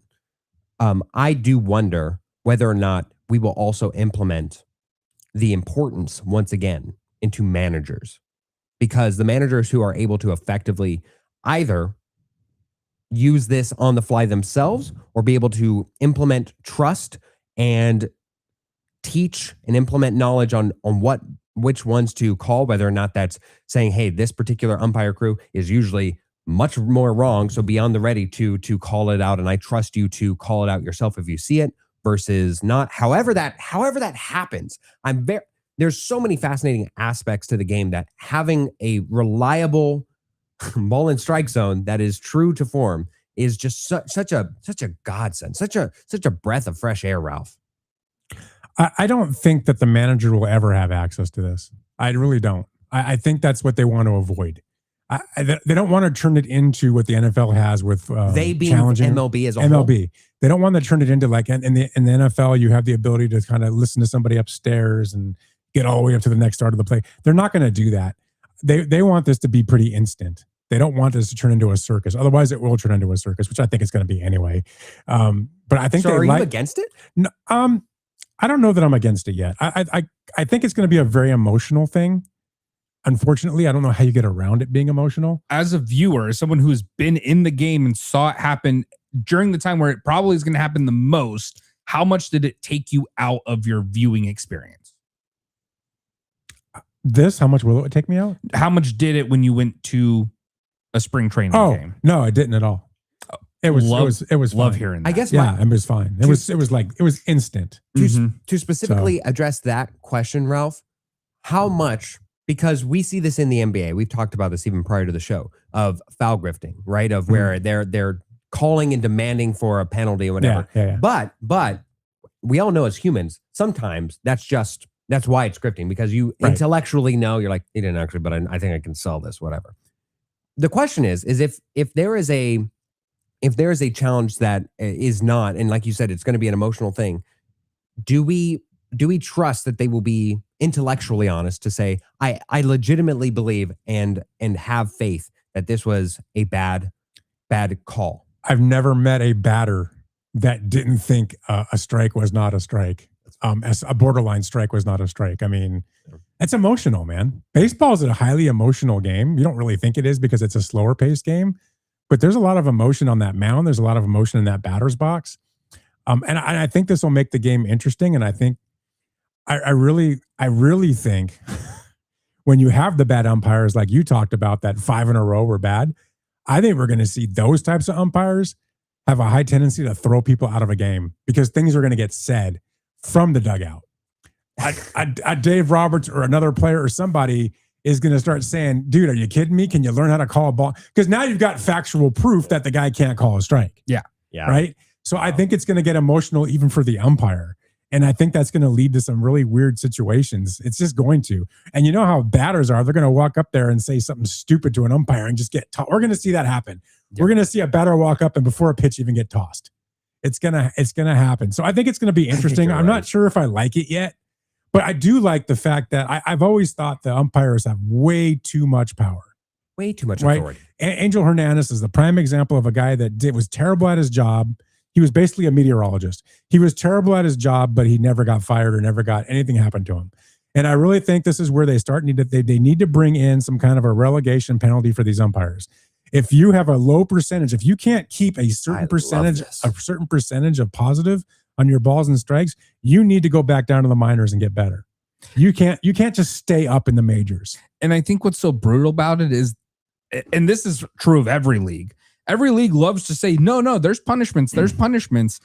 But nobody's transparent about what they are. We don't tell you about it. Yeah. Like, tell me, show me. Like, there were a couple NFL refs a couple years ago who were demoted and sent down to the college level. Hardly anybody heard about it because they weren't really publicizing it. But that's what you need to do. You need to say, instead of the 2-minute report like the NBA has, where they're like, oh yeah, these are all the things we screwed up in the last 2 minutes of the game. Give us a weekly or monthly report saying this referee was fined this much because he got this much wrong.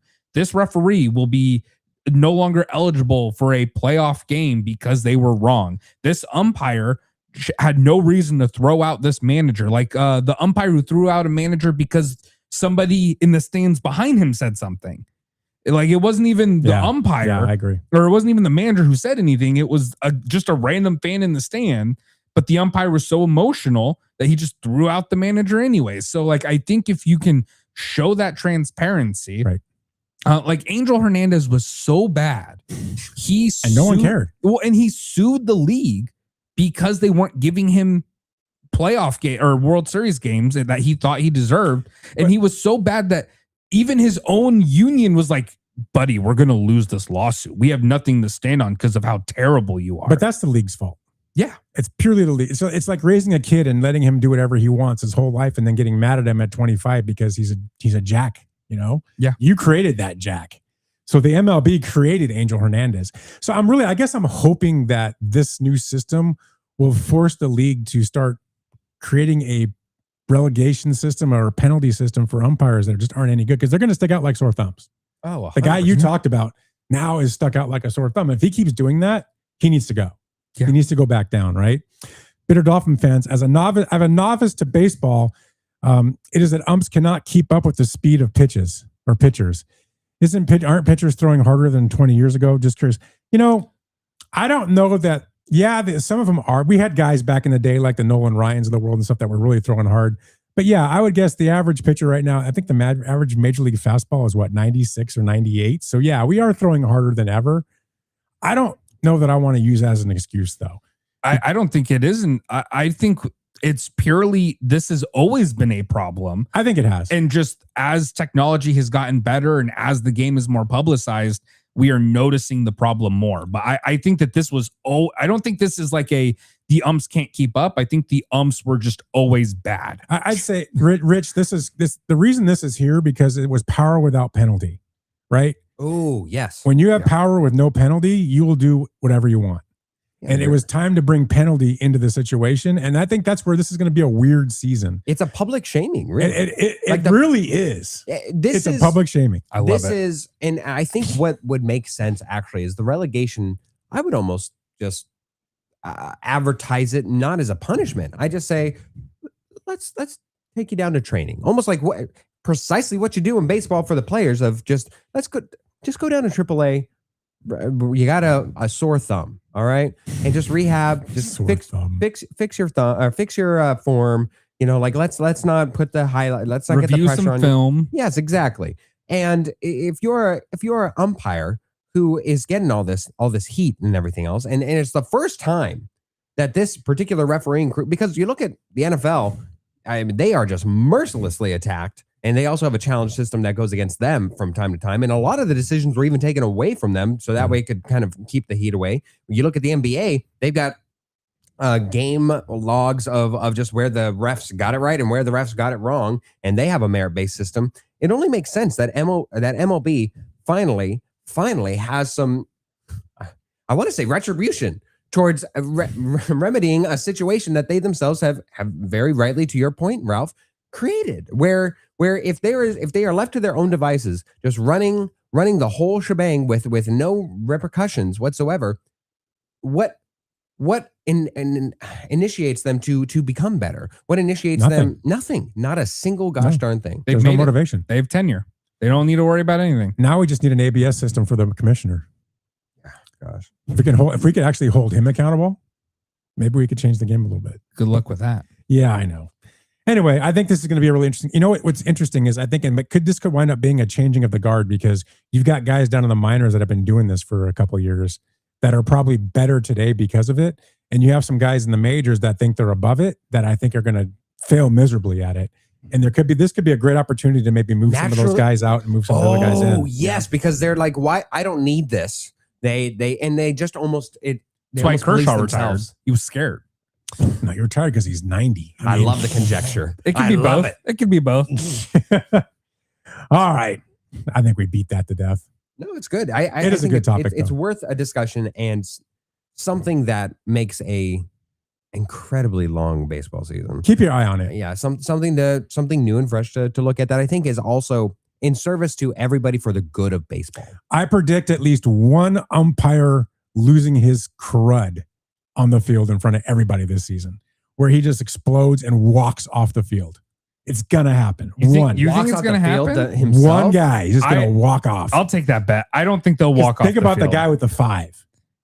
If that keeps happening, he's gonna lose his mind. I don't think that would happen in the regular season. He's gonna throw you out. He's gonna throw you out. Because all they get is throw everybody out. All they get is 2, right? So I mean, in order for that to happen, well, no, you can get more than 2.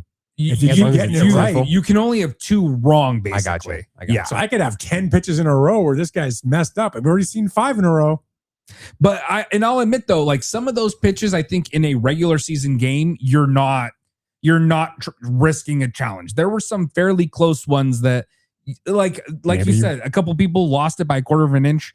You're probably not challenging that in the regular season unless it is like a scenario, bases loaded or 9th inning, something like that.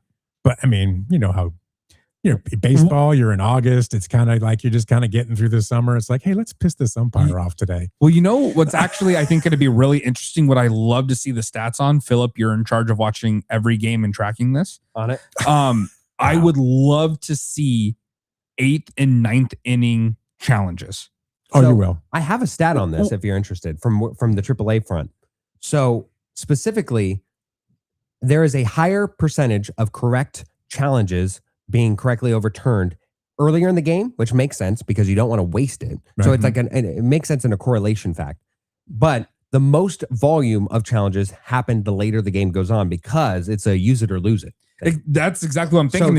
And again, that correlation goes down because if you're in a I can't take it home with me, then there's no you're punishment. Probably going to be wrong, right? But the punishment is that the percentage goes down. So I think that that's where the bar happens, the bar graph.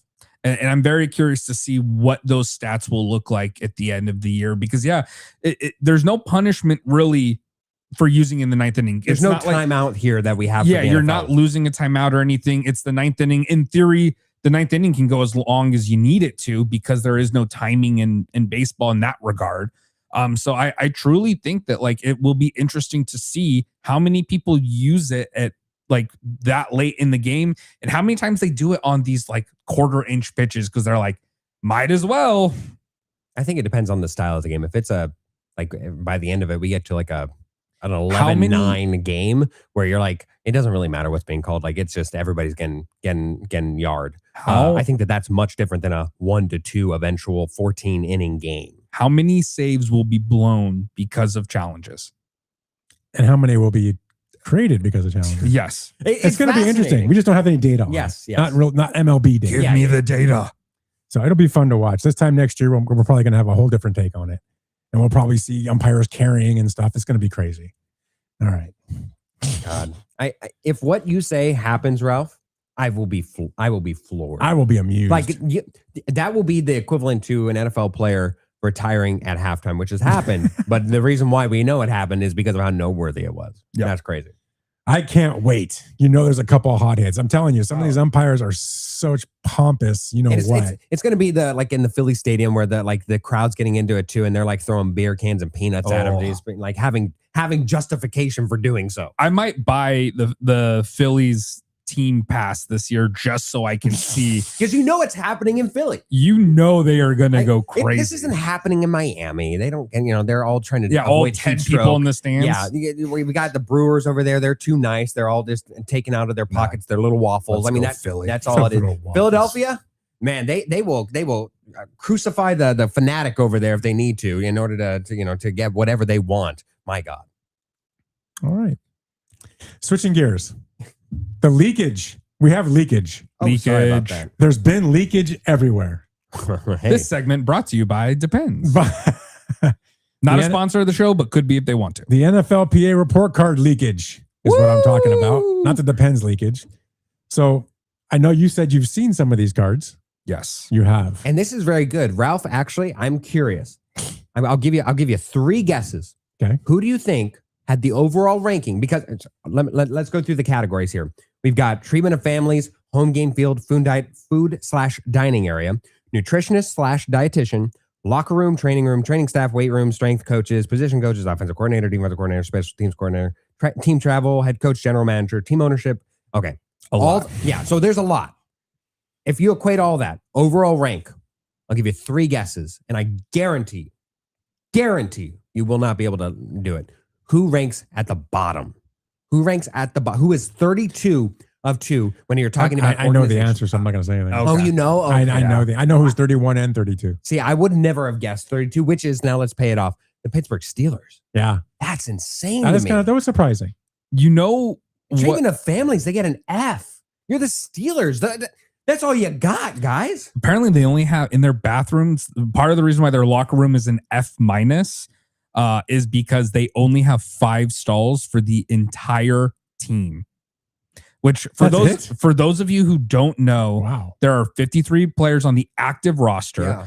You also probably have another dozen coaches, and then on top of that, you probably have another dozen training staff, plus whoever else just happens to be there. 14 players that don't dress because you got 70. Yeah, and then you got the emergency quarterback. You've got a ridiculous amount. So for basically, and they're all outside of a couple teams who have female coaches and training staff, but I'd say 90% of them, if not higher, are going to be men. And your bathroom has 5 stalls. And also, I don't know if this is the same training, because I know that they share like buildings with the Pitt College football team. Do they really? Yeah, that's right. It was the whole thing with Kenny Pickett where they're like, oh yeah, of course they've seen him each and every day. He comes in, he walks in just down the other side of the doors. I didn't know. Oh, okay, there we go. So I don't know if that's if Pitt also only has 5, but yeah, that absurd. The Pittsburgh Steelers cannot afford to be bad at this. Like, if you're the San Francisco 49ers,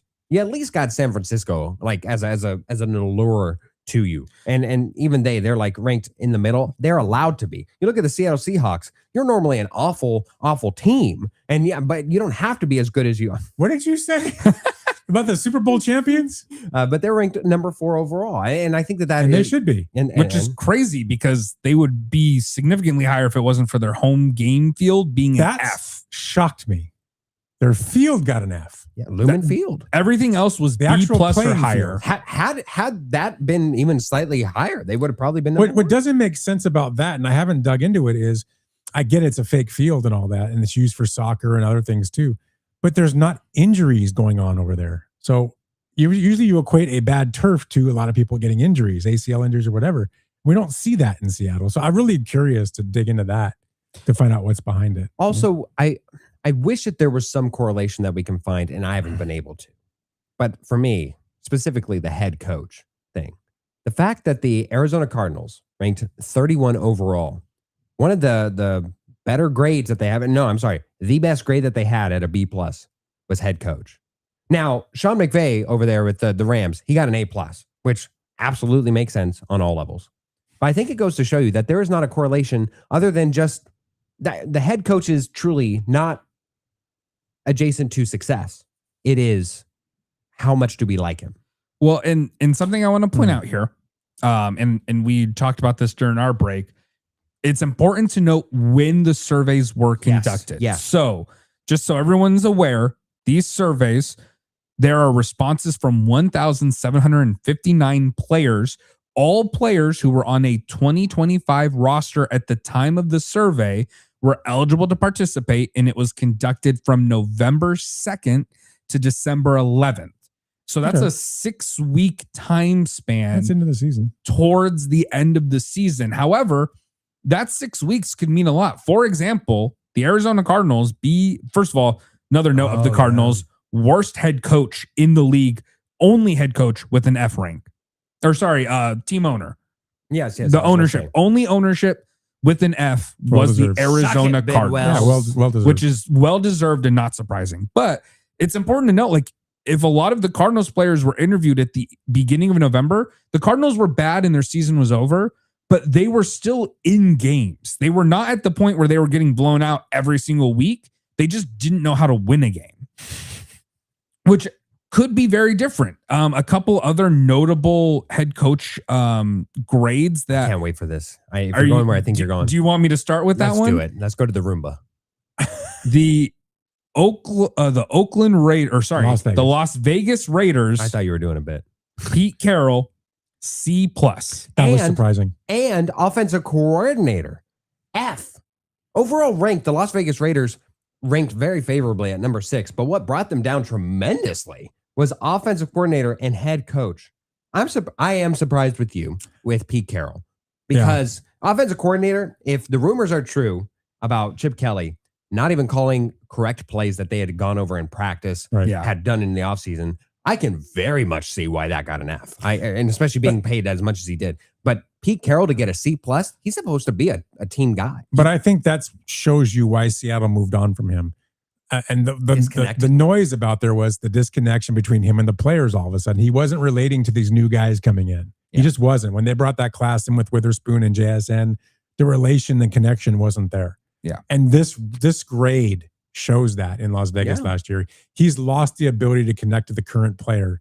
Therefore, he shouldn't be coaching anymore.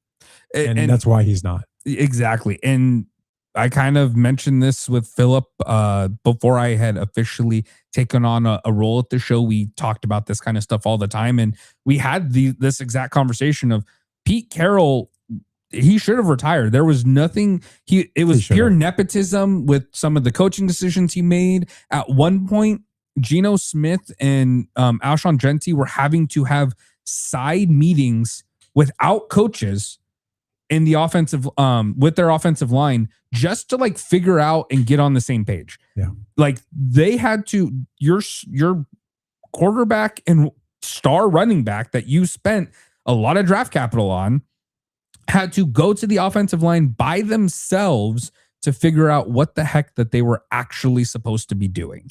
And I think Pete Carroll, he had so much success with USC for all those years. And then into Seattle, instant success within 2-3 years, right? He's winning a Super Bowl and then another one, that it became a bad thing. It became where, I agree with you, he started overlooking the issues that were staring him in the face because they were decisions he made. When he was in Seattle, John Schneider didn't make a lot of the decisions. He did, right? Which is why John Schneider kind of wanted a separation and move on. And you see what he's done since Pete's left, right? Yep. Pete, he's done. The game's passed him by. It doesn't make sense for him to be there anymore. Go enjoy retirement and have fun in the next part of your life before it's all over. yeah, before death. One last thing before we move on from Pete Carroll. I think where it rotted from was from the head down, of where Pete Carroll embodied so much in that culture of Competition Fridays. Yeah. Where anybody, your job is not secure. You have to earn that, which is each great. and every week, which is great. Yes, it is. That's how Russell Wilson got the starting quarterback position. Yeah. But when you bring in Geno Smith, he's all but given the position. Bring in your own son. Bring in your own son. Yeah. You start to betray the own principles and morals that helped lead you to be so successful. One oddity that I found on this, which is just truly odd. And help me make sense of this. The Los Angeles Chargers and Los Angeles Rams. Chargers and Rams? They flipped entirely on grading on locker room. So the Chargers locker room got an A-. The Rams locker room got a D. Are they talking the locker room at the stadium, or I think what they're talking about maybe is the locker room at their actual team facilities? So no, because if they are, the Rams just opened an amazing new team facility out in Woodland Hills. Okay, that's unbelievable. I believe that is considered a separate category. I think, but I'm not 100% sure on that. Because that's the only thing that would make sense, because they both have different training facilities. They share basically the same. The locker rooms are different, but they're the same setup at SoFi. I don't know. And then speaking about conditions that just are so bad that they deserve their own show off. New York Giants home game field F-. Yep. F-. You everyone would agree with that. Yeah. Oh, yeah. Players and Cam Scattaboo and half the injured. Ask everybody. Yeah, of course. Were you surprised by the number one team? I was. No, because I'm pretty sure they were. I think they were like number one, or they were like top 3 or 4 last year too. Yeah, they've been consistently. They've been consistently up there. I get it. It is an allure city, so automatically you get a home field advantage. Stephen Ross, for say what you will, he built his empire on being very hospitable. Like he's done a lot of things to where he knows how to handle projects, teams and hordes of people. So I can understand where all this happens. It's just, unfortunately, for the man and for Miami and Dolphins fans and bitter Dolphins fans, I understand. Bitter Dolphins fans. Yeah. It's not just that, right? Like you can get your Tyreek Hill who wants to go play for you because of how great I think, but it's not always going to just be the final chess piece, Infinity Stone, whatever, to make a complete team. Unfortunately, at some point in time, you need to be able to attract the guys who know how to pick the guys that'll fit and set a culture. Well, and you know what I find so interesting about this, and I don't think anyone's surprised, but interesting to me, for the Miami Dolphins to give everybody, they were the number 1 overall rank. Their worst grade was a B, and they got it twice. And I think this is interesting. So position coaches for the Dolphins, A-. Offensive coordinator, A-. Defensive coordinator, A. Special teams coordinator, B. Head coach, B. Now, B typically you don't hate to see B. Like B is typically it's a passing grade. It's not an A, but you normally don't have a problem with that. But just for some context, very familiar with the grade B. I was more familiar with the grade C, but yeah. but just for some context, out of the 32 leagues or 32 teams in the league, a B puts you in the bottom 10 for coach. Oh, wow. So, but that's interesting. Yes, and it's very interesting. And general manager they have as an A-. But it's not. But what's interesting here, to finish my point, put a cap on it, is we all kind of saw the writing on the wall that McDaniels was gone. Yeah, everybody but him. Everyone except for apparently him, because he was in the middle of a player exit meeting. However, what's interesting is by all accounts, according to the players, he put together a good staff. Position coaches A-, offensive coordinator A-, defensive coordinator A. He wasn't hated by the players. He got a B. So I mean, it's interesting to me to see the dichotomy of like general manager got an A-. Obviously, this is from a player perspective. We can see that it did not work out. I mean, when your coach is your Coke guy and maybe the quality of it's not very good, you get a B. I guess. I mean, that's only that I come up with. But that's something I found interesting. Also, to keep on the trend of coaching. Yes. You know who got the 3rd worst grade? Tied with Pete Carroll. Gannon? No, he got B+. He got B+. That's ridiculous. I don't know this. I'd imagine it was it Vrabel? No, Vrabel did bad overall. Vrabel got a A. Yeah. No, Jim Harbaugh. Because he's too hard on people. That's very possible. I think that's what that drove that. Yeah. Well, and again, and this is why I like to bring up the time frame in which these surveys are taken. Is if this is towards the end of the year, the Chargers had that kind of weird period where they were like good and then not good, and then Herbert was hurt, and it was just weird. And if you got somebody at the wrong time of year, they might rank him lower. But I do agree, and this is part of my issue when he was in the NFL the first time around. Jim Harbaugh expects a lot, demands a lot, and he has a big personality. Oh yeah. I'm okay with that. Massive personality. I'm okay with that. I'm not against it per se. I just don't think it works long term in the NFL.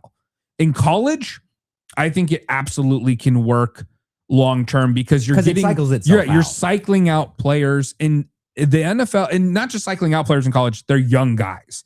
These are guys coming out of high school or still in their early 20s. In the NFL, his personality is not going to necessarily mesh well when you start putting in people who are in their 30s and have been professionals, and they don't need that. If you can't tailor it to who you are talking to, I think that could also lead to why he had such a low ranking. But I think his personality and the way he acts is the reason that he could take a team and turn it around and within 5 years and actually be competitive and get the Super Bowls. Well, and that's when it's all early. That's when people haven't had time for it to grade on him. I think it's a 5-7 year run for him, and then he moves on.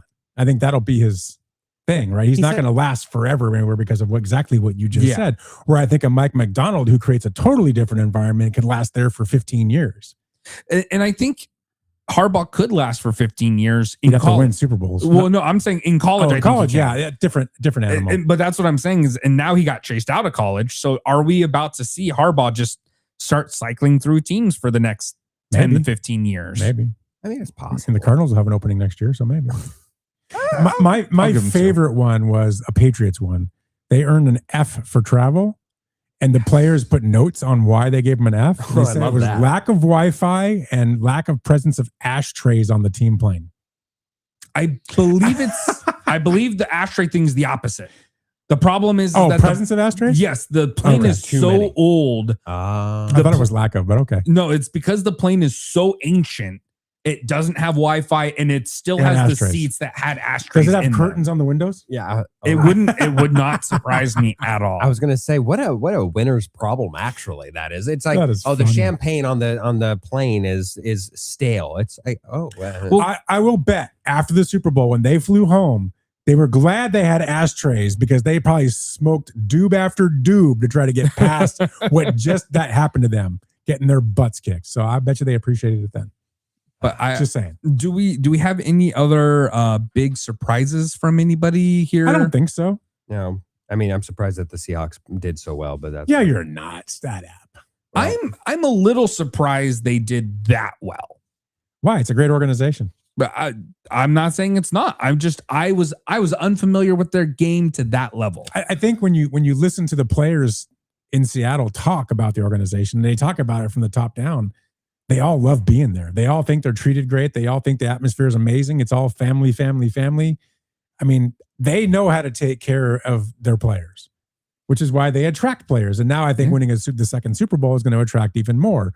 But people love playing up there for so many reasons. And Mike McDonald is just a no-brainer. I'll be curious to see how this new offensive coordinator works. But I think the players are generally pretty darn happy being up there. And it showed in that survey. So there are two more things I want to point out for this. Both related to ownership. Okay. One, Broncos got an A+ in team ownership. Darn right you did, Walmart. Absolutely. Let's go Walmart. And I find it interesting. The only 4 teams that got an A+ in ownership: the Ravens, the Broncos, the Vikings, and the Commanders. Yeah, Commanders was new ownership. People like it's the new ownership. The new ownership. Yes, yeah. And what I am curious about is what's going to happen because the Seahawks are getting new ownership. It's going to depend who gets, who they get. And that's what I'm very curious about is, I mean, you're riding high now because you've had great owners for the past however long since Paul Allen bought the team. Paul Allen, his sister. Paul Allen was one of the most notoriously good owners in sports, mostly because you barely knew who he was. Yeah. And that's how they do it, right? That's how the good ones do it. Yeah. You show up, you pay the checks, and you hire people who know what they're doing. What I like about what they do there with the Jody Allen and with Mike McDonald is Jody Allen and Mike McDonald meet on a weekly basis. They talk about what's going on a weekly basis. She's involved. She just likes to be updated. but he has no problem with it because they have a really good relationship. So it'll be interesting to see how that changes with new ownership. Jonathan Gannon met with Michael Bidwell on a weekly basis. That's how he knew he was that was to staying play for the poker and last do year. lines. I mean, that's all that was because they didn't know what they were doing. Sports Girly on there asks, do we know who the new Seahawks owners are? No, we do not, as they have begun the selling process. There are a couple of Seattle-based billionaires of the feminine gender that are talking about buying the team and keeping Jody Allen as a partner and keeping her in the forefront of it because they don't know anything about football. That would be interesting. Just do it. Yeah, I would like that. She literally just proved she can do it. And I've heard this too. So Dominic's on the text line, and I had heard this, and I think it's just a rumor, but Trump should buy the Seahawks. There was news that he wanted to get maybe back into football when he gets out of office again. Because remember, he used to own the New Jersey Generals. I think back in the day. I think the slightly more legitimate rumor, slightly, is Elon Musk. I could see him owning a team. I could see him wanting to. I don't know. If I could see him destroying a team. Oh yeah. I trust. Yeah. Let me tell you, Ralph. Maybe, yeah. No, Ralph. Mr. I own a Tesla downstairs. Yes, I do. Yes. Do not. Not because of him, though. Yeah. No. But I'm telling you, you do not want that. You do not want that. Yeah. I want local ownership. That would be, that'd be to great. me, that is ideal. What I don't want is another Ken Behring that's filling everybody's buses up and trying to leave in the middle of the night and move the team down to LA. You guys probably weren't around for that, but that happened back in the day with ownership. They literally packed up and left. The Baltimore Colts. Yeah. And I'm curious, actually. This is, I think it might have some merit on here on the show that we're doing. Me and Luke had a side conversation, and I'm curious where you fall on this, Ralph, of should, for reasons we won't discuss, should the New York Giants be forced to be sold? Which organization do you find would be valued more? Because the Seahawks or the New York Giants, simply because with the Seahawks, you are obviously buying in to a Super Bowl winning organization. Mm-hmm. It is a young team and one that is entrenched right now as a Super Bowl contender for the foreseeable future. The Giants have a Harbaugh brother and a really bad field. I'm curious, but it is New York, and you are automatically not going to outright own the stadium. Are you saying who will be valued more? Yes. Initially? I think initially Seattle, because of the infrastructure that's in place, they have a stadium that everybody loves, except for the field, obviously. They have a worldwide They actually have an international fan base, very well known. The team is in position that you just said, versus the Giants that need a stadium. They can't continue to play where they're playing. It's just ridiculous. They got to get rid of that place or go play somewhere else. I think they just need to replace the field. I think they need to get rid of that. I would stop playing in New Jersey. Go play in New York somewhere. Oh, so true. It's that's just me. Can they find somewhere in New York? That's the hard part. I would say within an hour of the city, it's possible. What if can they build a stadium like atop a skyscraper? Is that possible? No. Like you know how they do pools now at the top? Figure it out. Figure it out. You're New York. I think their value is going to be less because of their history over the last 20 years is not very good. Oh, it's awful. So I think they have 2 Super Bowls in the last 20 years. Is it in the last, or maybe the last 10 years? Last 10 years has been bad, but last 20 they have 2 Super Bowls. Yeah, because if you go back to the early 2000s, right? You're right. Yeah, but if you go past, I think it's 2008 forward. I think it's 8 and 10 was when they won. Okay, so in the last 15 years they haven't done much. No, they have not. Okay, but they have a lot of other issues, and their team is not in a good position right now to do much of anything. They're talking estimates in Seattle of up to $10 billion for that team. I will say though, that's crazy, and this is both good and bad. But I will say, with the Giants, you also get half the stadium. The Giants own half the stadium. I don't like that, but I think that is part of it. Whether you like it or not, from a money perspective, even if the stadium real sucks, estate alone, the real estate in that area, but it's in New Jersey. It's in the Meadowlands. It doesn't matter. Who lives in New Jersey? Sports Girly says everyone used to live in New York. MetLife is less than an hour from the city without traffic. But when is there not traffic? Yeah, no kidding. Yeah, but that's when you hop on the subway. At 4 in the morning? No one's driving there. They're all hopping on the subway. Yeah, or no, whatever. I get that. In New York, you don't drive. You know, what do you have a car for? Yeah. So you step over, poop, and get on the subway. So I think the Giants, from a monetary perspective, would sell for more or value for more. I can see where you're coming from because of the market. Yes, and that's the only reason. That is the only reason. To be clear, if you're asking me, who would I rather own today? It is the Seahawks 10 times out of 10. Sure, They're set up for Houston. Even they're set with up the for new next 10 coaching years. change. Yeah, no, forget it. So Dominic's on the text says pocket change for Elon, which is true. It'd be nothing for him to buy a team, and he loves his Model Y. I know you do. I love my Model 3. And he says New York Giants, New York market. He's making the same point you're making. So and he's right, because it's not just New York market. It's New York market. It's New Jersey market. Yeah. It's a huge market. Yes, it's out you're millions and getting millions. tons, and you are getting the heritage program. Like obviously, we lament the last 10 years, but the Giants are seen as the traditional team that you can certainly at least buy some good grace in initially. Everyone wants the Giants to be good again. Yes, the Jets are the outside of the NFC East. Here's the thing. I don't care. You don't, but if I'm an owner and I'm trying to hire football professionals to come in, that to me is a selling point. You can be the one who restores the New York Giants. It won't work on everyone, but I think it is a good selling point if you're an owner. He's not going to change. Dominic's like, Elon can change the name of the Seahawks to the Cyberhawks. We're not going to get the Cyberhawks. That's ridiculous. Elon is the king of making stupid name changes that he would nobody do that likes. too. Yeah. The Cyberhawks. Yeah, the 12 Hawks or something. I'm not wearing a shirt that says Cyberhawks. You shouldn't. What if it's the Seattle Wise? The Wise? Yeah, because the Model Y. I mean, he took Twitter and made it X. Like, he tried to do it at PayPal too. Yeah, that was the original supposed X. You know, when you have too much money, you do. Do dumb stuff. You do. So hey, we're running toward the end here. We're not going to have time to get into the combine. But speaking of the Seattle Seahawks. Oh, here we go. Okay. You've said this is not going to happen here, Ralph. It's not. What? I was talking about Kenneth Walker. All the reports are saying that Kenneth Walker is obviously not going to be applied to the franchise. Well, I guess not obviously, but no, they can still apply it. Well, they still could, but Adam Schefter is reporting that they will not. And what Adam Schefter says. What does he know? Oh, he knows what he's told. One would argue that is his job. He knows what you want him to know as a Seahawks organization. And I mean, I think that is true. I don't think they're bluffing with that. I don't see it as an advantage. So let me say this. Okay. I know where you're going. Yes. And you're just trying to stick a little knife in my back right now. That's okay.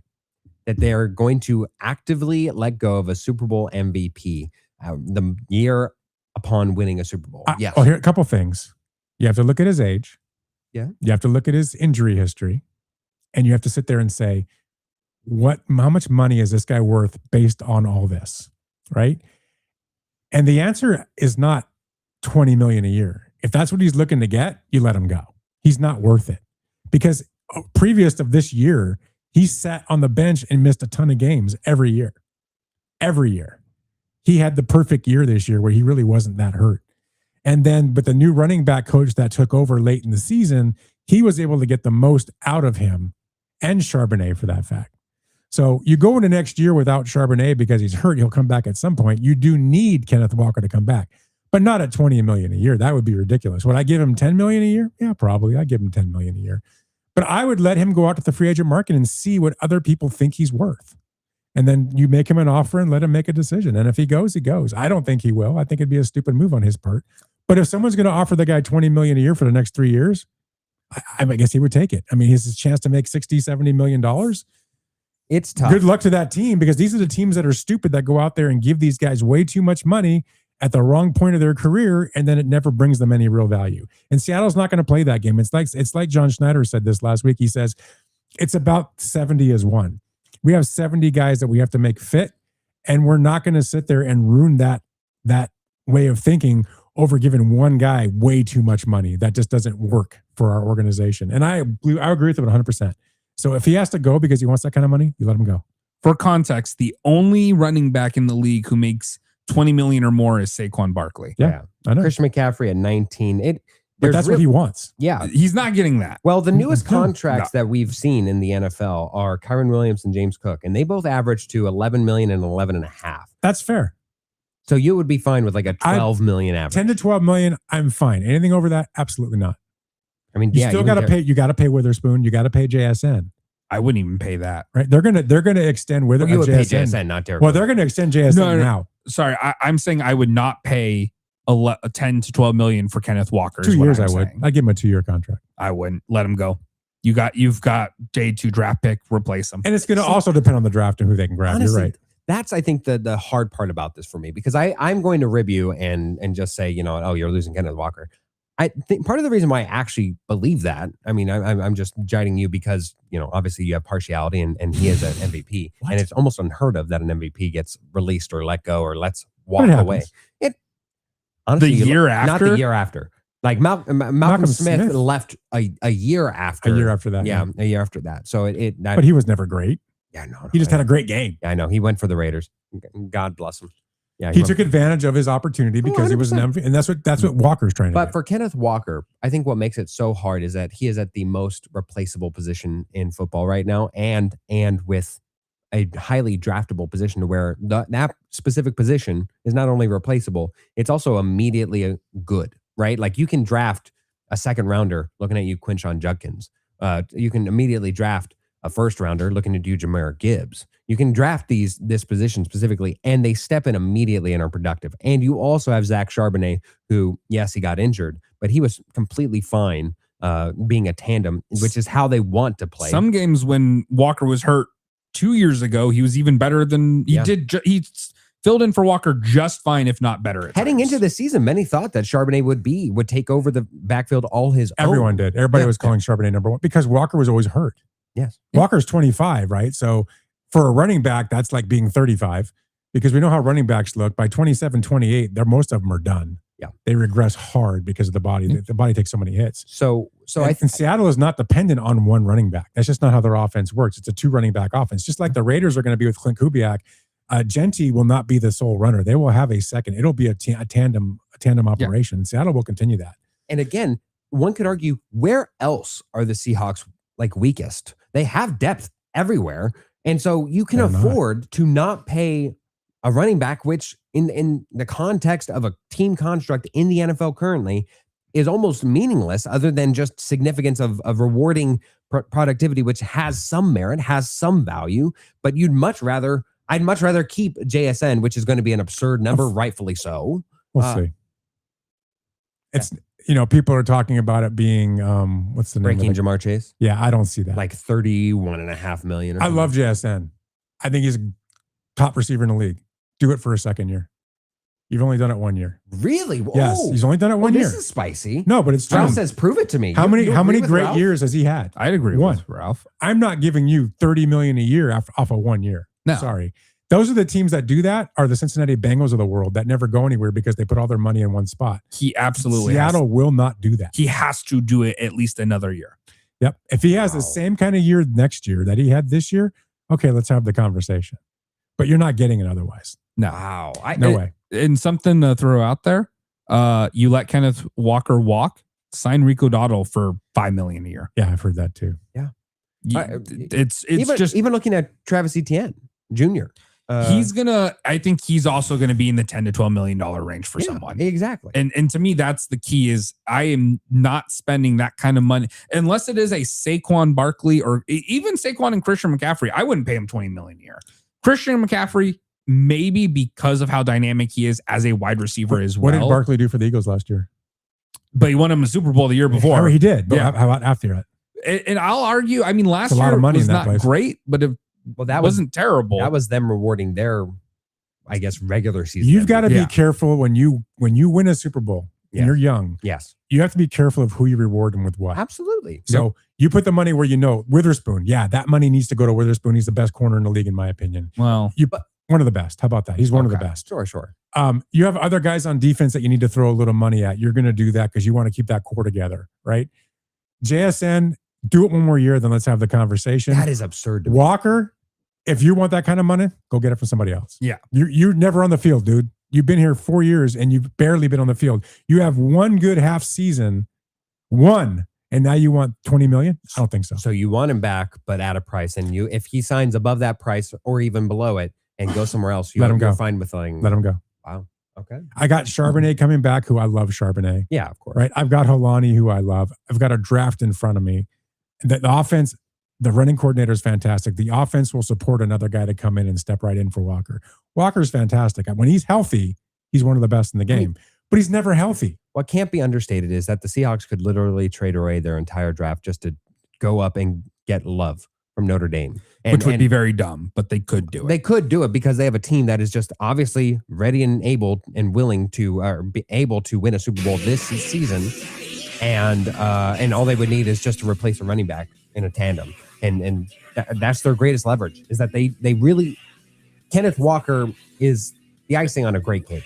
He's expendable though. Yeah. All right, everybody. That's our show. That was a good conversation. Yeah. Yeah. I shocked you.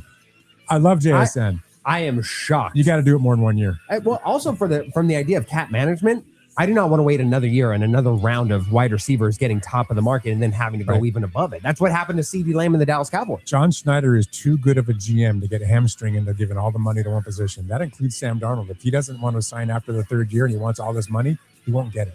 Seattle will not play that game. And you know what?